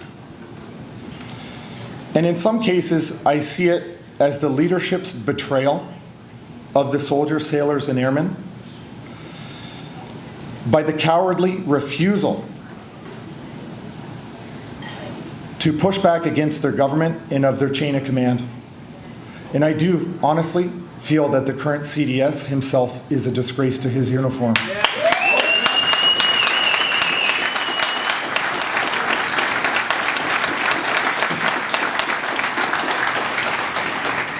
The stories of harassment in Petawawa and Edmonton, and I don't know about Quebec, against the unvaccinated is unconscionable to me. As Drew likes to say, with the article that he was involved in with Barbara Kay, it is the managed decline of the Canadian Armed Forces.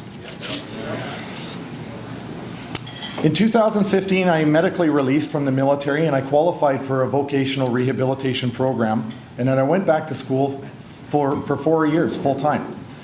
And believe it or not, well, I applied for 70 jobs and I got 2 interviews. I didn't get any offers. This is Canada. It's not a military culture. Our civilian population doesn't know us. They don't know what we can do for them until they give us a chance, which is rare. But you have to accept that. We're not America, where we don't use our military as a stepping stone into a further career. That's just not our way. But once the employers do find us, they never regret it. They know who we are and what we can do and what we can bring, and they're always shocked. When I released, I learned the meaning of a new word, institutionalized. When I left, I knew it was time. I knew it was time. I did my 25 years total. I knew it was time to leave. But I went from being, the second command of all of the infrastructure on the largest Air Force base in Canada with a $50 million operating budget and 300 people to look after, to 5 weeks later being in a classroom with 17-year-old kids that still lived in their mother's and father's houses. That was my new peer group. They didn't have to change, I had to. As a soldier, I learned to adapt to my environment. It's one of the biggest things that we're good at. We go into a new place and we acclimatize and we adapt. And we learn to blend in and to be what we need to be in that moment. It was my responsibility to change who I was to adapt to my environment. And let me tell you, it was difficult. It was difficult to have a 17-year-old kid who could not speak my language, could not understand my mentality. They liked my jokes, but they couldn't understand anything else about me. And I was older than some of their parents. Don't tell anyone that. Yeah, they knew it. They knew it. I was actually older than some of my teachers. So I left the military and I didn't know how to fit in. But I knew that this was going to pass. I knew that sometime in the future, this would be behind me and I would look back on the military as with fond memories. And then in January of this year, I got this call because something came up in Ottawa.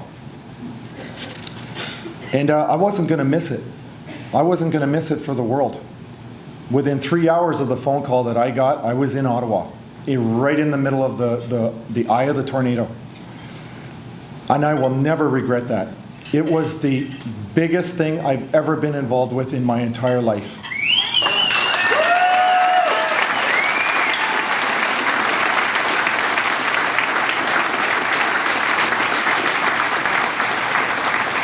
It's the most important battle in all of our lives because it's against our own government and it's on our soil. And you can't let that go. And I've often reflected on the fact that I know 10 other officers that are smarter, better leaders, more qualified, more experienced than I am, that probably could have done a better job in Ottawa. But I got that call. I'm the one who got that call. And I was willing to do whatever needed to be done to go to Ottawa and do what had to be done. I don't know why I got that call, but I got it. I saw my opportunity and I jumped all over it. And so did all of you.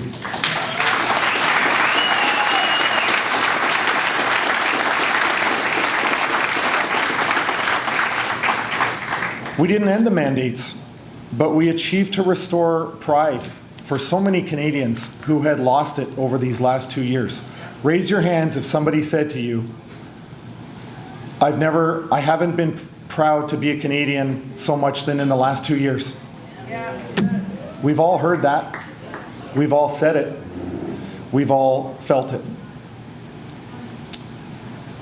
For me, my fight continues because Derek and the team has accepted me on as a candidate in the Ontario Party.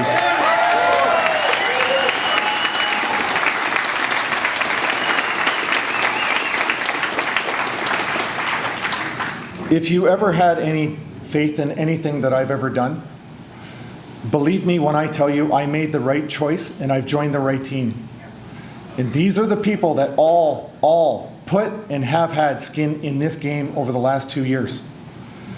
This is why I joined this party. I believe in their values, I believe in the people, and we have all proven that we've given something that makes us worthy to run in this election. I have never so much as run for high school council. This is the first time I've ever run for anything. It's too important not to. It's just that simple. It has to be done. So I'm doing it.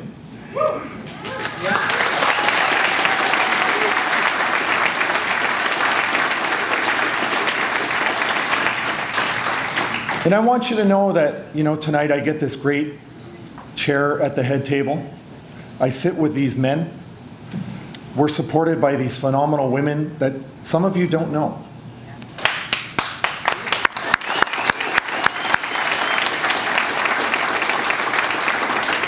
But I'm not the driving force behind Veterans for Freedom. I'm just a part-timer who is OpCom to Derek and the campaign for the election. The real driving force behind this organization, Veterans for Freedom, is Eddie. It's Daryl.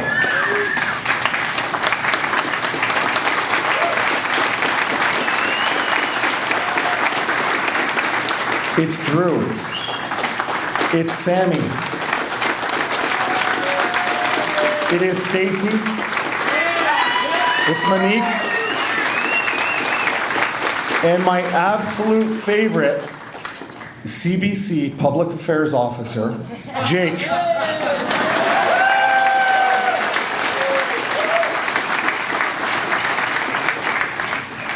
And I want to give a special shout out to Brian Peckford.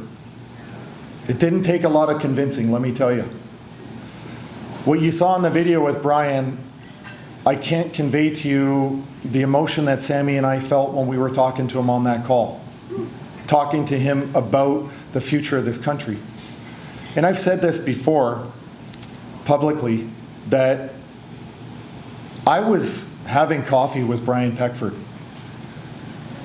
and he was telling me what the thinkers were, what their thoughts were when they were drafting the Charter of Rights and Freedoms. In the very moment our lawyer, Keith Wilson, walked in and told us that the Emergency Act had been initiated. I'm literally sitting with a living legend in terms of the Charter of Rights and Freedoms in the Constitution of Canada as it's being stripped out of our hands. I will never forget that moment.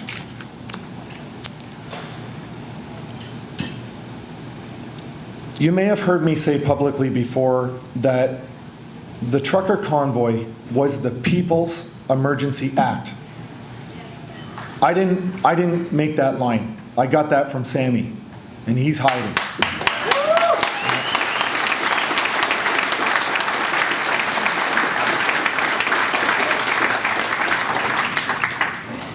Canadians are hurting badly.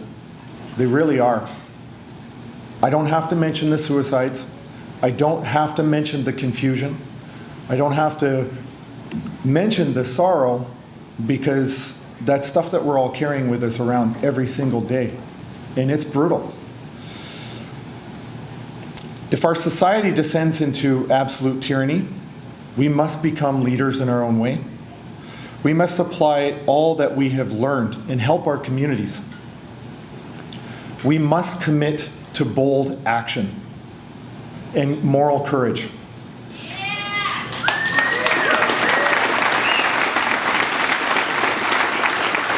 Because we know that our leaders have neither.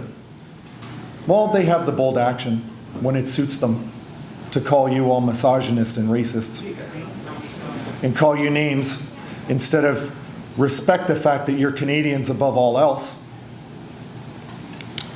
So by virtue of being a former soldier, that alone gives you a voice and gives you some power within your communities if things actually start to spiral out of control.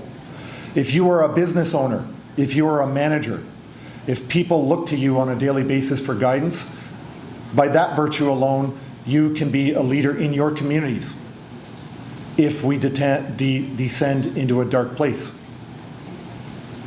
This is not any individual person's battle. I will not and cannot do it all for you. Neither can Derek.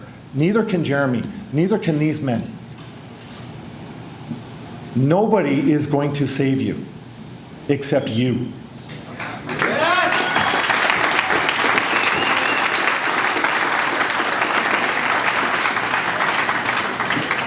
And I want to talk a little bit about what we're going to do with Veterans for Freedom. And this is an important thing for people to understand. One of the things we really want to do is build a phenomenal reputation amongst municipalities and law enforcement, so that when we support another organization's event and they say, oh, Veterans for Freedom is helping you with that, okay, we're good. We're happy. That's what we want.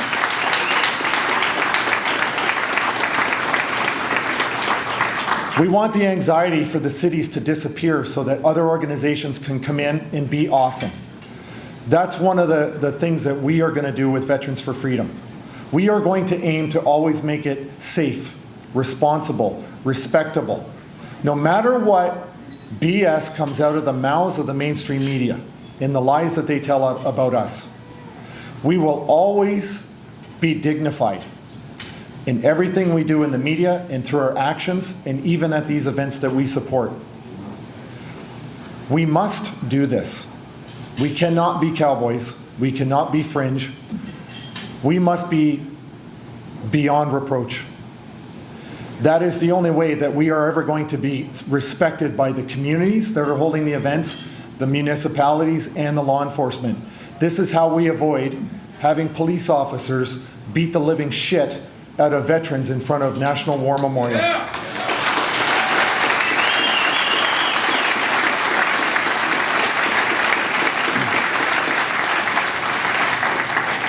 Some of my comments have been a little somber, and I've sworn a few times. No, I haven't. It's customary, usually, that when you're in a large group or you're in a lecture in the military, you usually start off with a joke. I'm going to finish off with a joke. It's funny because it's true. It's 100% true. Years ago, I was posted RSS back to the Niagara region at the Armory on Lake Street. And we got in a new warrant officer Doug Shepard. I know one or two of you at least know Doug Shepard. And the way to describe Doug Shepard, he spent most of his career, you know Doug Shepard, most of his career in the Airborne Regiment. He's bald, he's tattooed everywhere from head to toe, he's extremely fit. And I want to say he kind of looks like a Southern Alabama cracker. Okay, I want to say this. Think Mr. Clean, but from the Airborne Regiment, okay? Without the earring. And he gets posted into the city, and he moves his wife and two boys to the worst possible area of St. Catharines. It's the worst. It's horrible. But he's a fitness freak, so he's out going for a jog, and he's got his two boys on their bikes out ahead of him.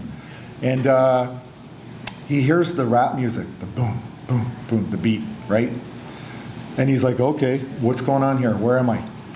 And his boys are going ahead, and he's starting to get a little nervous. And he looks back, as every military person would. He looks back, and he sees the car slowing down. And he's like, all right, tighten it up. Don't get too far. And he's now got, they have his full attention. And he looks back, and the window comes down, and smoke comes out of the windows. And he's now starting to get, he's going right up to red. And the car's coming up behind him, and it's getting closer and closer, but it's slowing down and slowing down. And finally, he turns to them and he says, you got a effing problem? And the guy goes, no, man, I'm just waiting to turn into my driveway.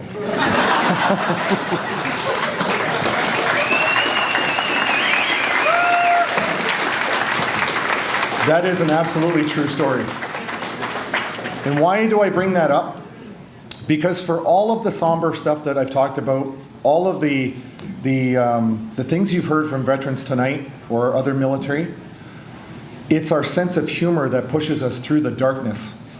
It's the laughter that we can find in any situation, no matter what. And that's not, just confined to the military. The police do it, the nurses do it, the doctors do it. Construction companies do it, truckers do it.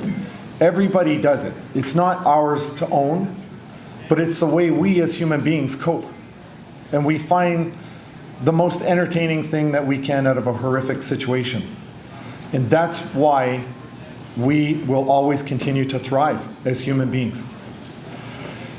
With that, I have spoken for far too long. Thank you all for being here. Thank you for supporting us.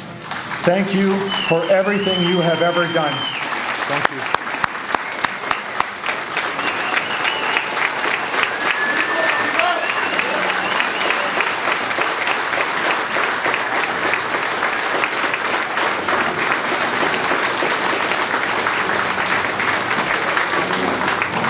Okay, thank you so much, Tom. We have already heard from those tonight who have sacrificed their lives to defend our human rights. It is clear by now to all of us here tonight that the concept of freedom is no longer just an idea that our generation has taken for granted. We have materially felt its loss. We must never forget what these courageous warriors have done for us. At this time, I would like to once again invite Padre Rousseau to toast to our fallen comrades.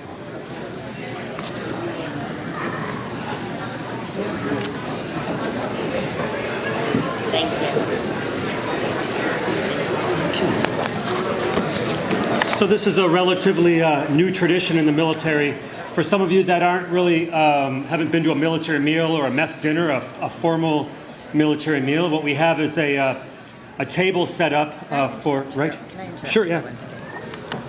Ladies and gentlemen, I just ask for your undivided attention at this moment. This is an extremely, extremely important moment for our veterans. So I ask for your respect at this time. Thank you. Great. Thank you. Thank you. Wonderful. So you have a table up here. Some of you probably haven't seen it tonight. Hopefully before you leave, you'll come up and take a look and see what this little ceremony is all about. But it's basically set up as if there was somebody sitting in a chair eating supper with us, but they're not actually here because they're dead, because they gave their lives up for freedom. So I'm going to read to you this sort of liturgy that was prepared in light of that. And then it'll follow, I'll do a toast to the fallen comrade. You may have noticed the small table set for one that is off on its own.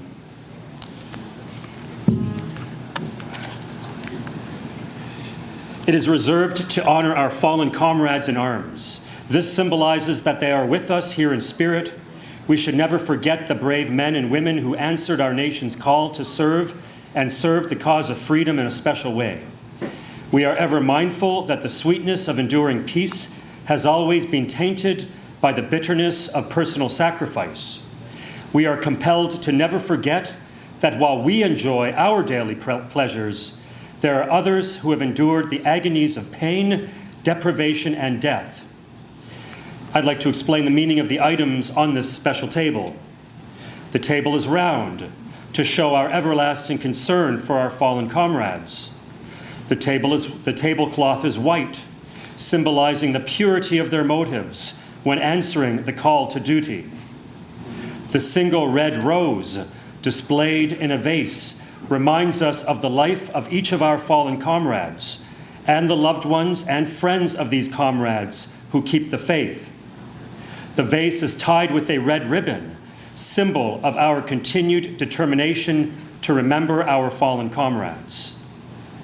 A slice of lemon on the bread plate is to remind us of the bitter fate of those who will never return. A pinch of salt symbolizes the tears endured by the families of those who have sacrificed all. The Holy Book represents the strength gained through faith to sustain those lost from our country. The glass is inverted. They cannot toast with us at this time. The chair is empty because they are no longer with us. Let us remember and never forget their sacrifice. May they and their families ever be watched over and protected. And so I'd ask you to rise and grab a glass.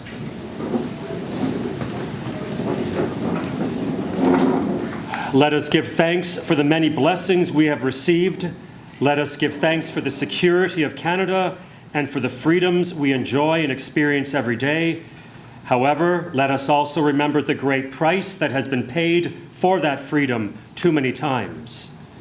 We knew them, they lived, they felt, they were as vibrant, as energetic as you and I. They were brave. They fell for peace and for freedom in the servants of their country. Many may argue about the politics of war, but one should never forget that they died not in vain, but in honor. Many times down through the years, our country has called, and many men and women have answered the call. Let us not forget our fallen comrades, but remember them always, for they have earned our respect and admiration with their lives. We knew them, will remember them, and they will not be forgotten. To our fallen comrades, to our fallen comrades.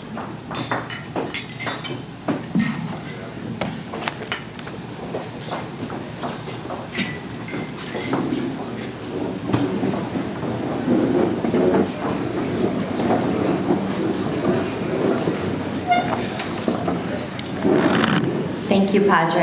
And now, as a tribute to our fallen who could not join us tonight, I would like to invite to the stage the exquisite Trista Suk, who will be performing Amazing Grace. Trista, thank you.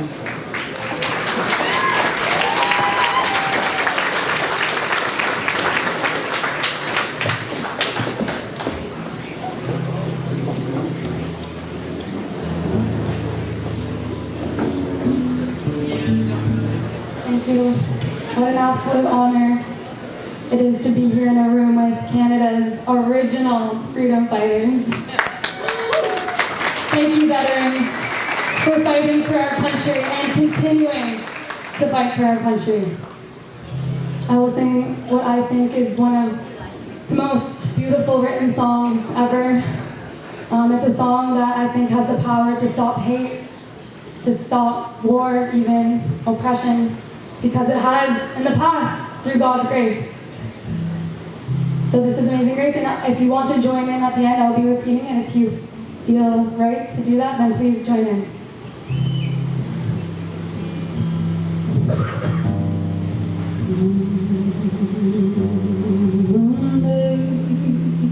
Amazing grace, how sweet the sound that saved a wretch like me.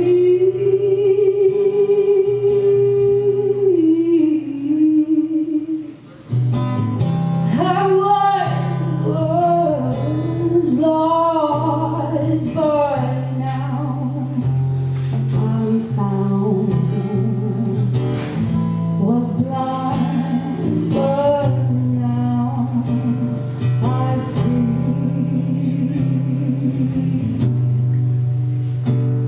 Was grace that taught my heart to fear,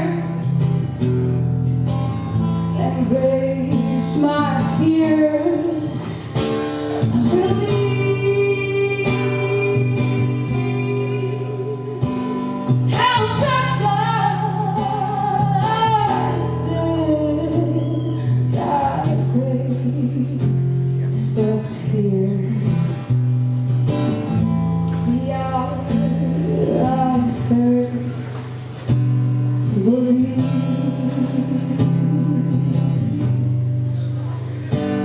When we've been there 10,000 years, bright shining as the sun. King of last days, to sing God's praise. Then when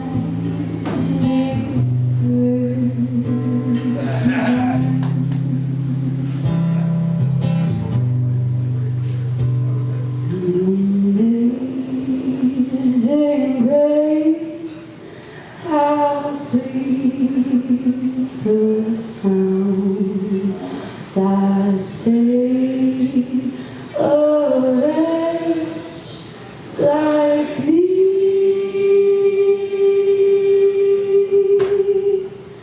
I was lost, but now I'm found. Was blind, but now I see. Amen.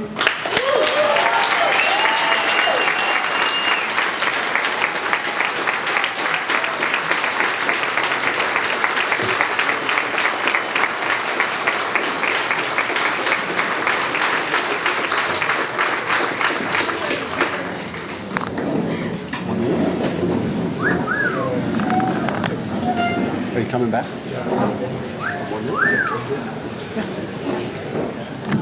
Hey folks, we're gonna bring Tom back. He has something to say. 1 minute. Take it away, Tom. Get in there.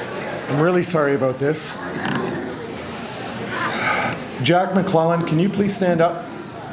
Jack. Yeah.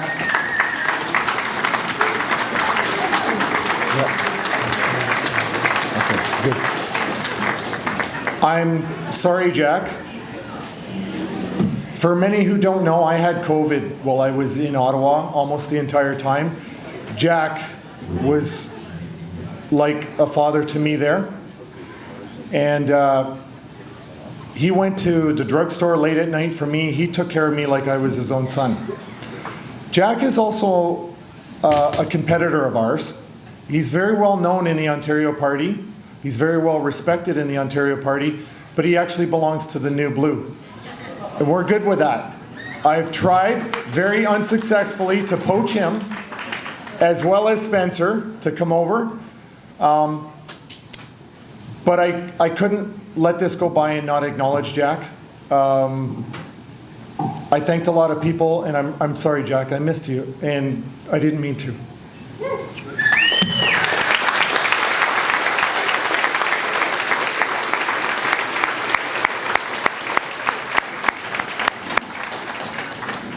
Thank you, Tom. And thank you again, Trista. That was absolutely beautiful. Now, at this time, I know I'm the bad news guy. No one has to move their cars this time. It's all good. I'm the bad cop. Someone has to do it. Thank you, Jake. You're welcome. I got it. You've been doing enough work. You can relax, man. You can relax. Thank you, Jake. So at this time, I'm going to make a couple of announcements as we prepare to transition into the next part of the night. First off, I just want to let you know, if you haven't already, you can grab some tasty desserts and coffee in the back of the room. And we've got some raffle draws to do. There's a 50-50 draw that's going to be done. Last call to purchase any 50-50 tickets. I think we're up to $500 right now is the take home. So that means we're upwards near $1,000. And at this point, we have about 15 minutes. So if anyone wants to buy any more tickets, you can do so in the next 15. And then at 20:45, we will do the actual announcement of the winners of the raffle, prizes, the lucky winners of those, and then the 50-50.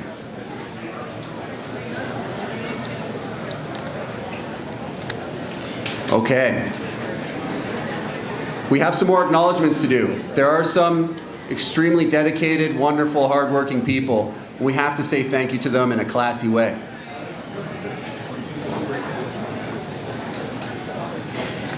At 20:30? Wait one.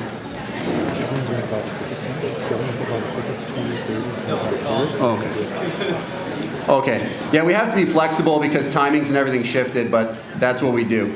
So let's just move on to take a break. If you want to get those 50-50 tickets, great. And we'll meet back here at 20:30, half past, for some awards giveaway. Thank you very much. See you in 10. I'd like to invite Roman Baber to say a few words. Please take your seats, ladies and gentlemen.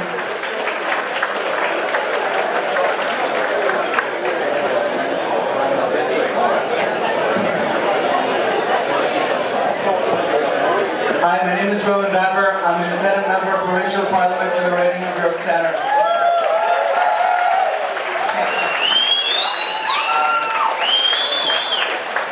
I am incredibly grateful to the Roman Baber Constituency Association that helped sponsor tonight's event.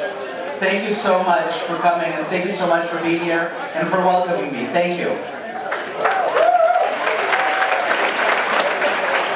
Some of you might know that today was my last day at Queen's Park. Today, Parliament dissolved, and I finished a remarkable 4-year journey. And I don't regret anything. We had to do what is right, and like so many other heroes in this room, so many people in this room, we had to stand up for our country, for Ontarians, for Canadians. I have no regrets having finished my term today. But I invite you to continue standing by each other, and I invite you to help us as we continue working and campaigning until every single Canadian has every single one of their rights fully restored.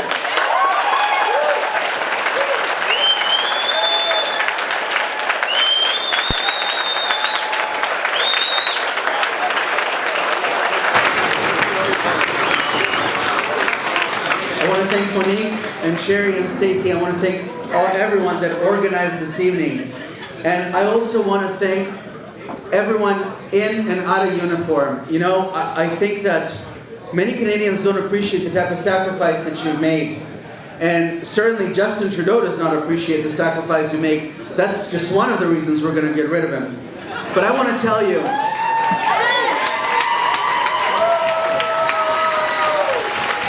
every Remembrance Day, I go to every Remembrance, and I'm thinking, and beyond Remembrance Day, we don't recognize, and this is something that I'm very, very passionate about in politics, I don't think we recognize one of Canada's most recent wars, and that's the war in Afghanistan, and the heroes that served us in Afghanistan.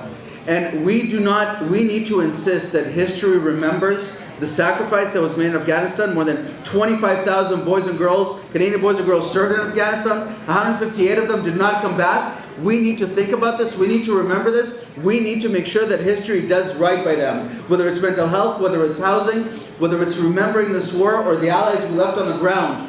Thank you so much for your service to our country.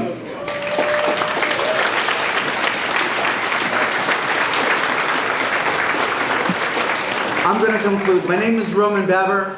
I came to Canada when I was 15, and I had every blessing this country has to offer. And that's why I'm not giving up on our democracy, and I'm not giving up on our opportunity. I'm running for leader of the Conservative Party of Canada. I hope that you join me at joinroman.ca/now. Representing and helping you and fighting for my country alongside with you in the last couple of years has been the greatest honor of my life. Thank you so much.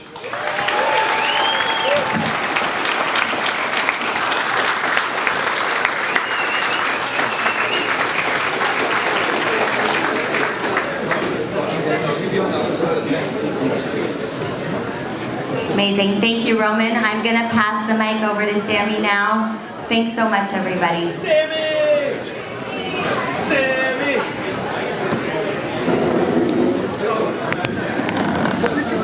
I feel like I keep telling you that we're going to do something and then I keep changing it. I'm sorry for that. But thank you all again for remaining flexible and staying in this room that's sometimes too hot, sometimes too cold, because we have so many people. But someone outside said, hey, it's for freedom. And I said, yeah, it is. Never been in a group of people where I see everyone, they're just ready to go. And it's just been an honor to even stand here and talk to you. This is a very privileged place to stand. And we're tremendously grateful to everyone here. And, you know, something doesn't line up with what we see in the government-funded media and what we see here. There's so much love in here. You can actually just feel in the air. Something's different. And it's been truly just an honor to be a part of it and finally see the people that I only watch on YouTube and Rumble and stuff. So it's been lovely. At this point in the program, it is my great pleasure to bring my brother Daryl Smith up here. Come on up here, Daryl. And we're going to recognize some people who really, really earned it. Daryl, take it away, brother. Good evening. Good evening. First, before I begin, I didn't write a speech like most people, but I didn't worry about it like most people. So I'm going to break this down in a few different phases, and we're going to start out. All right, first, off the top, I really want to give thanks and love to my wife, Bridget, who couldn't be here tonight. She produced the merchandise in the back, the cups, the mugs, the vehicle stickers. She put a lot of time and effort, and her heart's in this as well. And I just want to publicly thank her and tell her that I love her to the world. Yes, sir!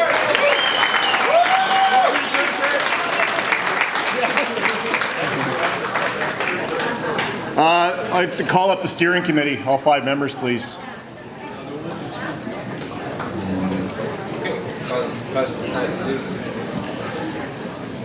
So there's a number of people that's helped make this night possible, and we're going to recognize that here. At the come on up. Can I get the name of Joanna? And first, we'd like to get Joanna from the banquet hall up here, please. Joanna? There she is. She's coming.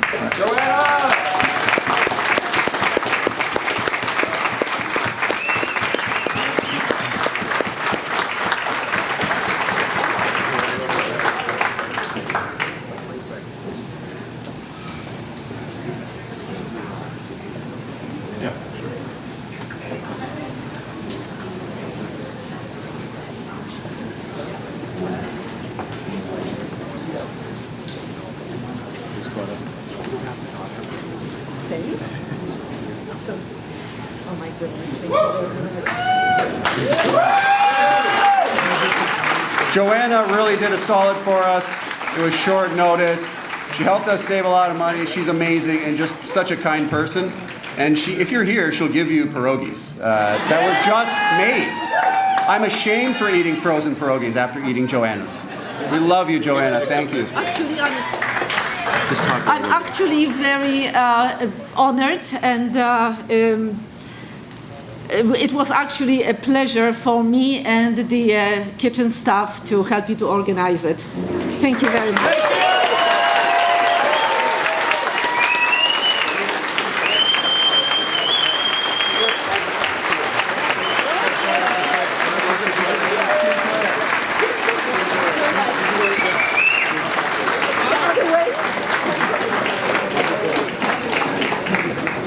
I'd like to call up Angela Noon. And what we're handing out is a plaque with the first annual fundraiser, and it reads, "Thank you for helping us in our fight to bring light to the darkness."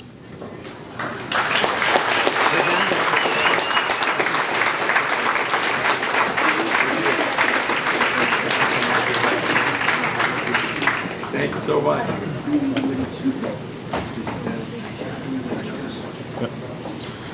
All right, I know you guys have heard them mention my name a fair bit. Sorry, I'm a little taller here.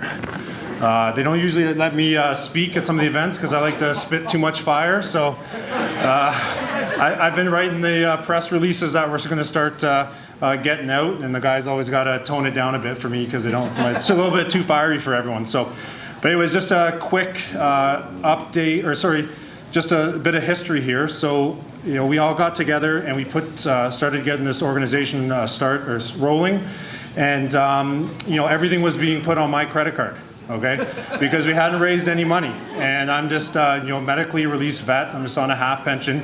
We made it happen, but there's one person who I'd like to come up who helped us out early on, and I'll explain when he gets up here. And his name is Jack McClellan. So Jack, if you could come up here right now, please.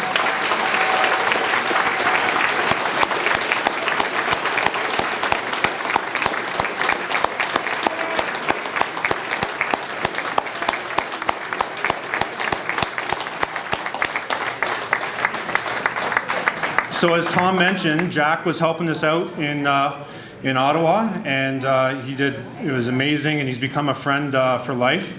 And when we were just getting started, he made a very sizable donation to us to relieve some of the pressures. So we got this plaque made up for Jack, and we'll never forget the donation he made to help us get started. So thank you, Jack.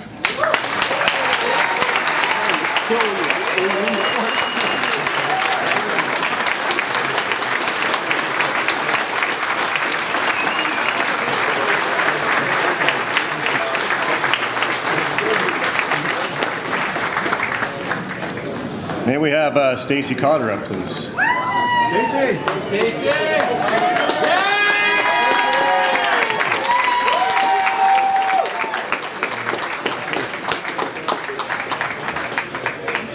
Stacy has been instrumental in the setup and planning of this event overall.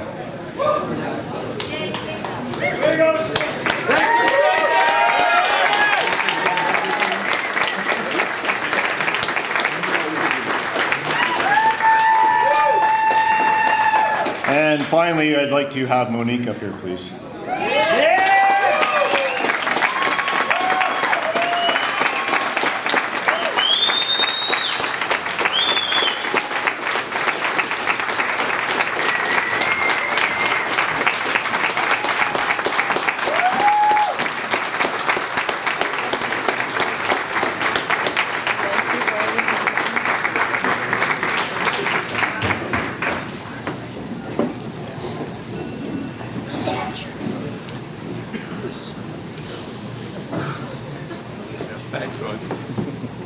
Jeff. Really appreciate it. Oh, you're good. So I'll take this opportunity just to spit a little bit of fire while I can. So there's just one thing. We're starting to put out these press releases, which are great. If you guys follow us on social media they're a good read. But there's one guy here, I won't say who it is, but he came up with a line when he said in one of his speeches, he says, "My resolve is infinite." Okay, yes, so I asked that guy. Yes,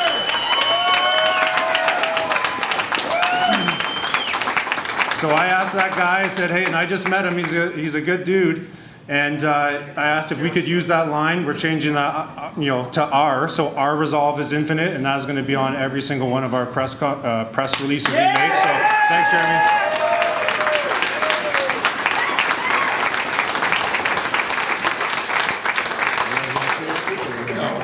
15% royalties. You're doing great, kid. Yep, you're doing great. You're doing great. That's legal fees. He needs a royalty for legal fees. Yeah. Sure. Okay. All right, I guess it's up to me now. So,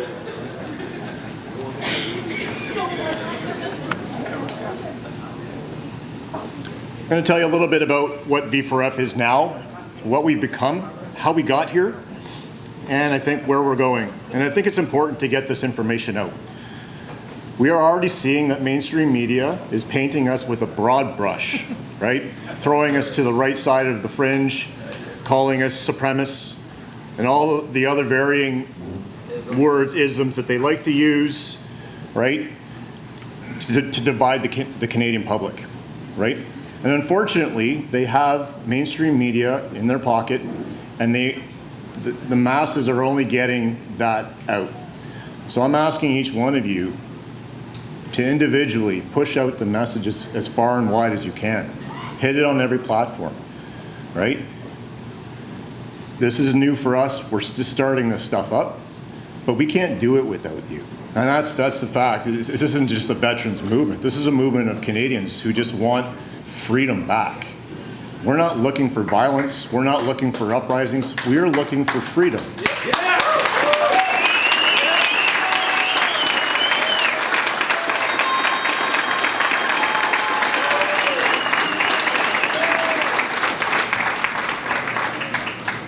I'm not sure if you've noticed, but we posted in 4 locations in the building tonight, we posted the Veterans for Freedom Code of Conduct.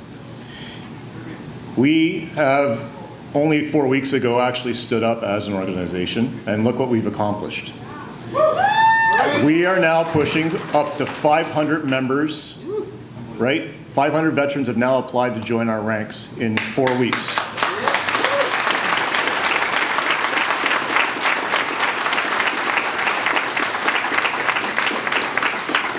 All veterans who come on to our organization, we ask that they uphold our V4F Code of Conduct. If they choose not to do so, and that is their will, then we will respectfully sever our voluntary relationship with them. I'd like to share with you the Code of Conduct, all right, because there's cameras here and I want this to get out, all right? That way the mainstream media, whatever they say, and they want to paint us with whatever brush, I'm pushing it out to you now that this is how we will behave. This is what we expect from our members. And anything that is outside of that code of conduct is not of us, from us, or will not be tolerated.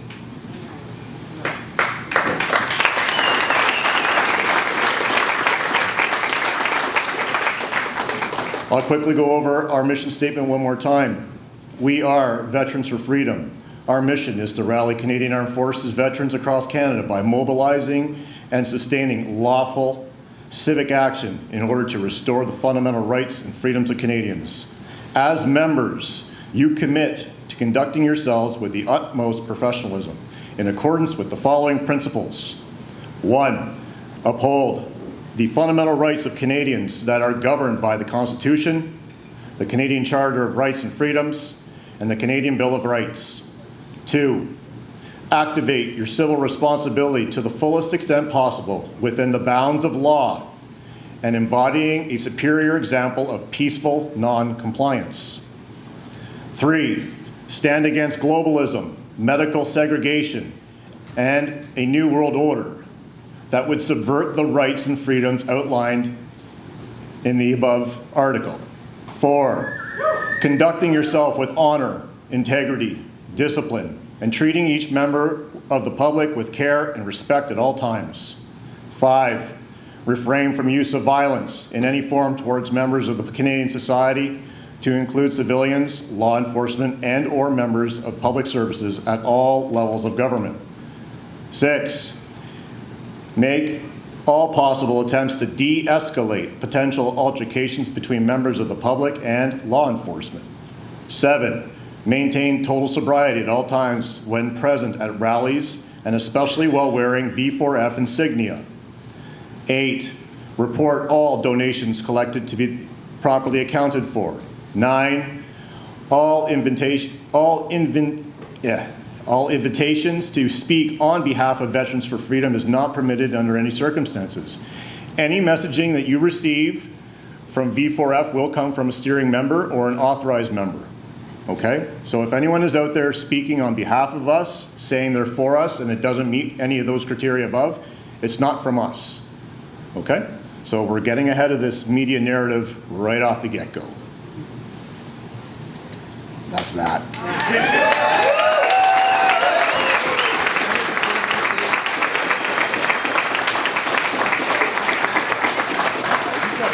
So like I said, it's all about transparency, and there it is. In a world where transparency seems to be very rare, we are going in the opposite direction. We will always maintain transparency. We will post these rules and code of conduct on our website and encourage all of you to come and read it from time to time. In the future, as we grow in numbers, it won't be just veterans. All Canadians are facing the same outcome with what happens with this government and with the way that they are pushing this global agenda. In the future, Veterans for Freedoms will grow nationwide and involve patriots as well, Canadians that want to join that just haven't been in uniform but love their country and want to serve as well.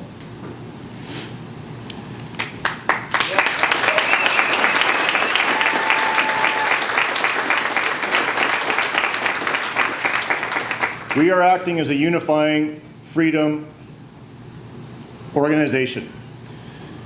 There are so many organizations within Canada and around the world right now that are speaking up for freedom, calling out the horrific acts and intentions of the governments.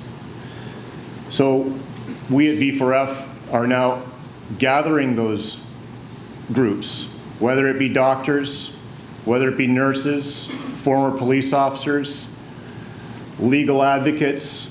We are bringing everybody under one umbrella because everybody has the same desire to return to freedom. And everyone's been pecking at it in different directions. V4F is bringing it all together. And we are going to get the truth out.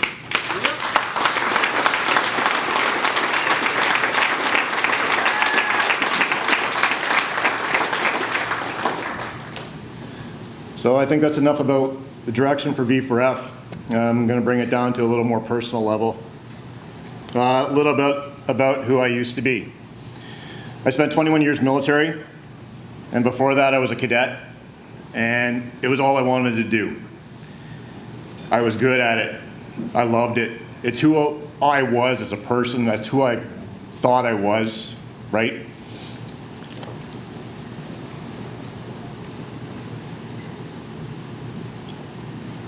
I had a number of tours overseas, and my final one was in Iraq in 2015 fighting ISIS. That tour ended my career. It was difficult for the following few years after that. I never went back to work again after that. And looking back at it now, it sort of makes sense, and I knew it all happened for a reason. But in the time when you're actually going through the pain and the suffering and the dreams and the nightmares and the night sweats and the terrors and your family's being eaten up and your children don't recognize you. It's hard.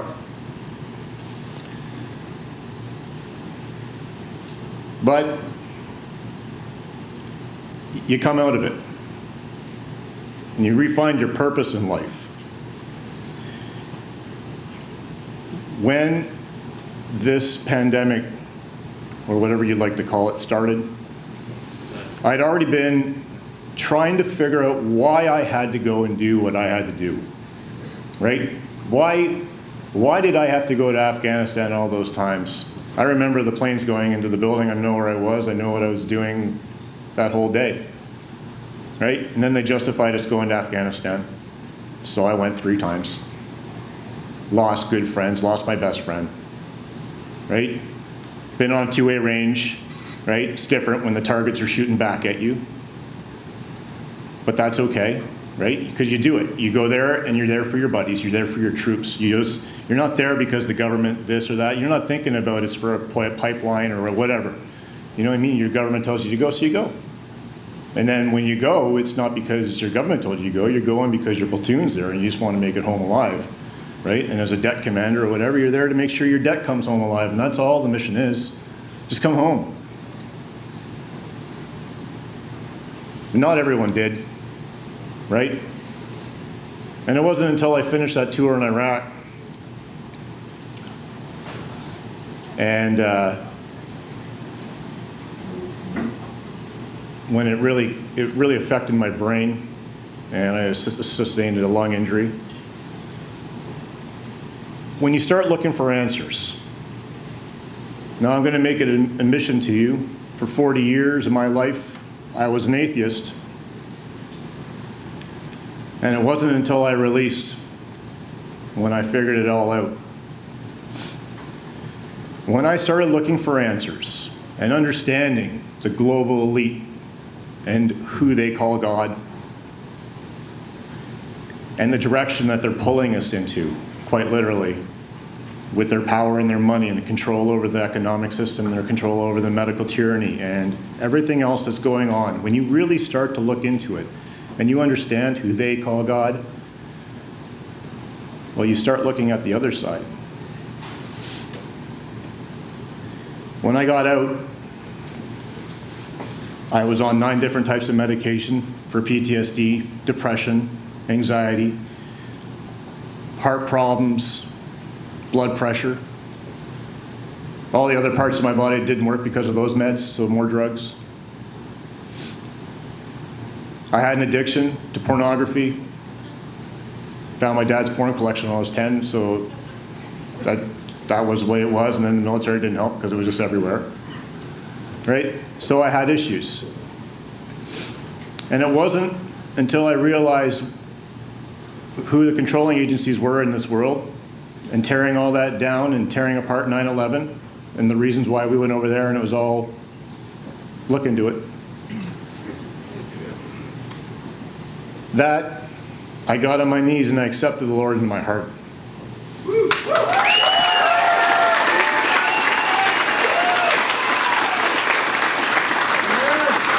Now,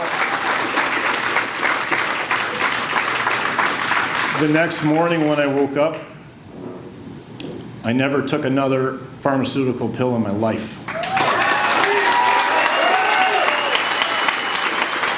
The next morning when I woke up, I never had an inkling to watch porn ever again. The next morning when I woke up, I had a new heart and a new desire for life. My depression was gone. My anxieties were gone. The Lord worked a miracle because I accepted Him and I trusted in Him. And on my knees, I gave a sworn oath to Him that I would be a warrior for Him in the fight that's to come. And I trust you.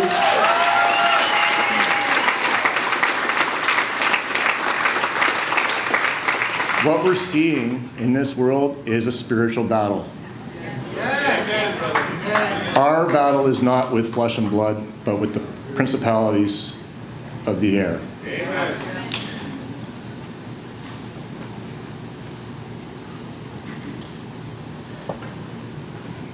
You know, the leadership of this country likes to call us a fringe minority, right? But I think we're creating the above fringe majority.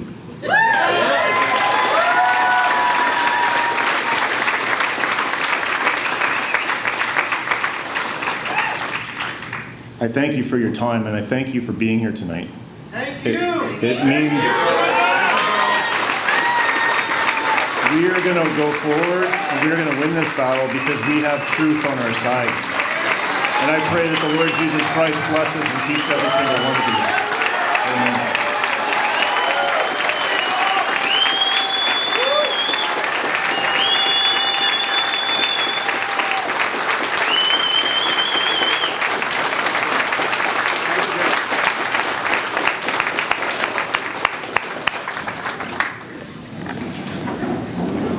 Don't like taking the mic after Daryl's done talking, not gonna lie.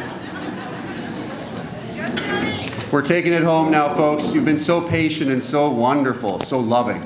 So we're going to transition now, as I've been promising for so long, into the next part of the evening. Before we do, I'm gonna pass you over to Andrew, who's gonna give you some instructions on raffle draw, because we can't forget that. We're also here for that too. All right, so our 50-50 amount is 1, 2, 3, 4, 5, 6, 7, 8 $5 bills, so that's $40. Just kidding.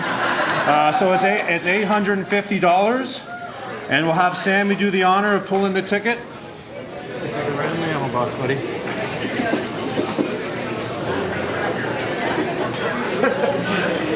All right, it is ticket number 811108.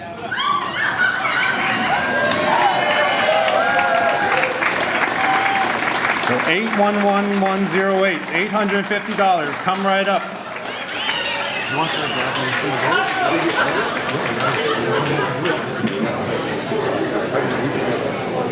Well, we just had to do it loud, brother. Which one? All of them. Yeah. Oh, I read it upside down. Sorry.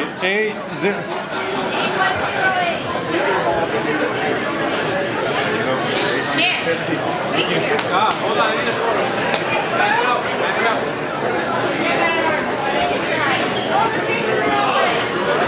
drinks on you.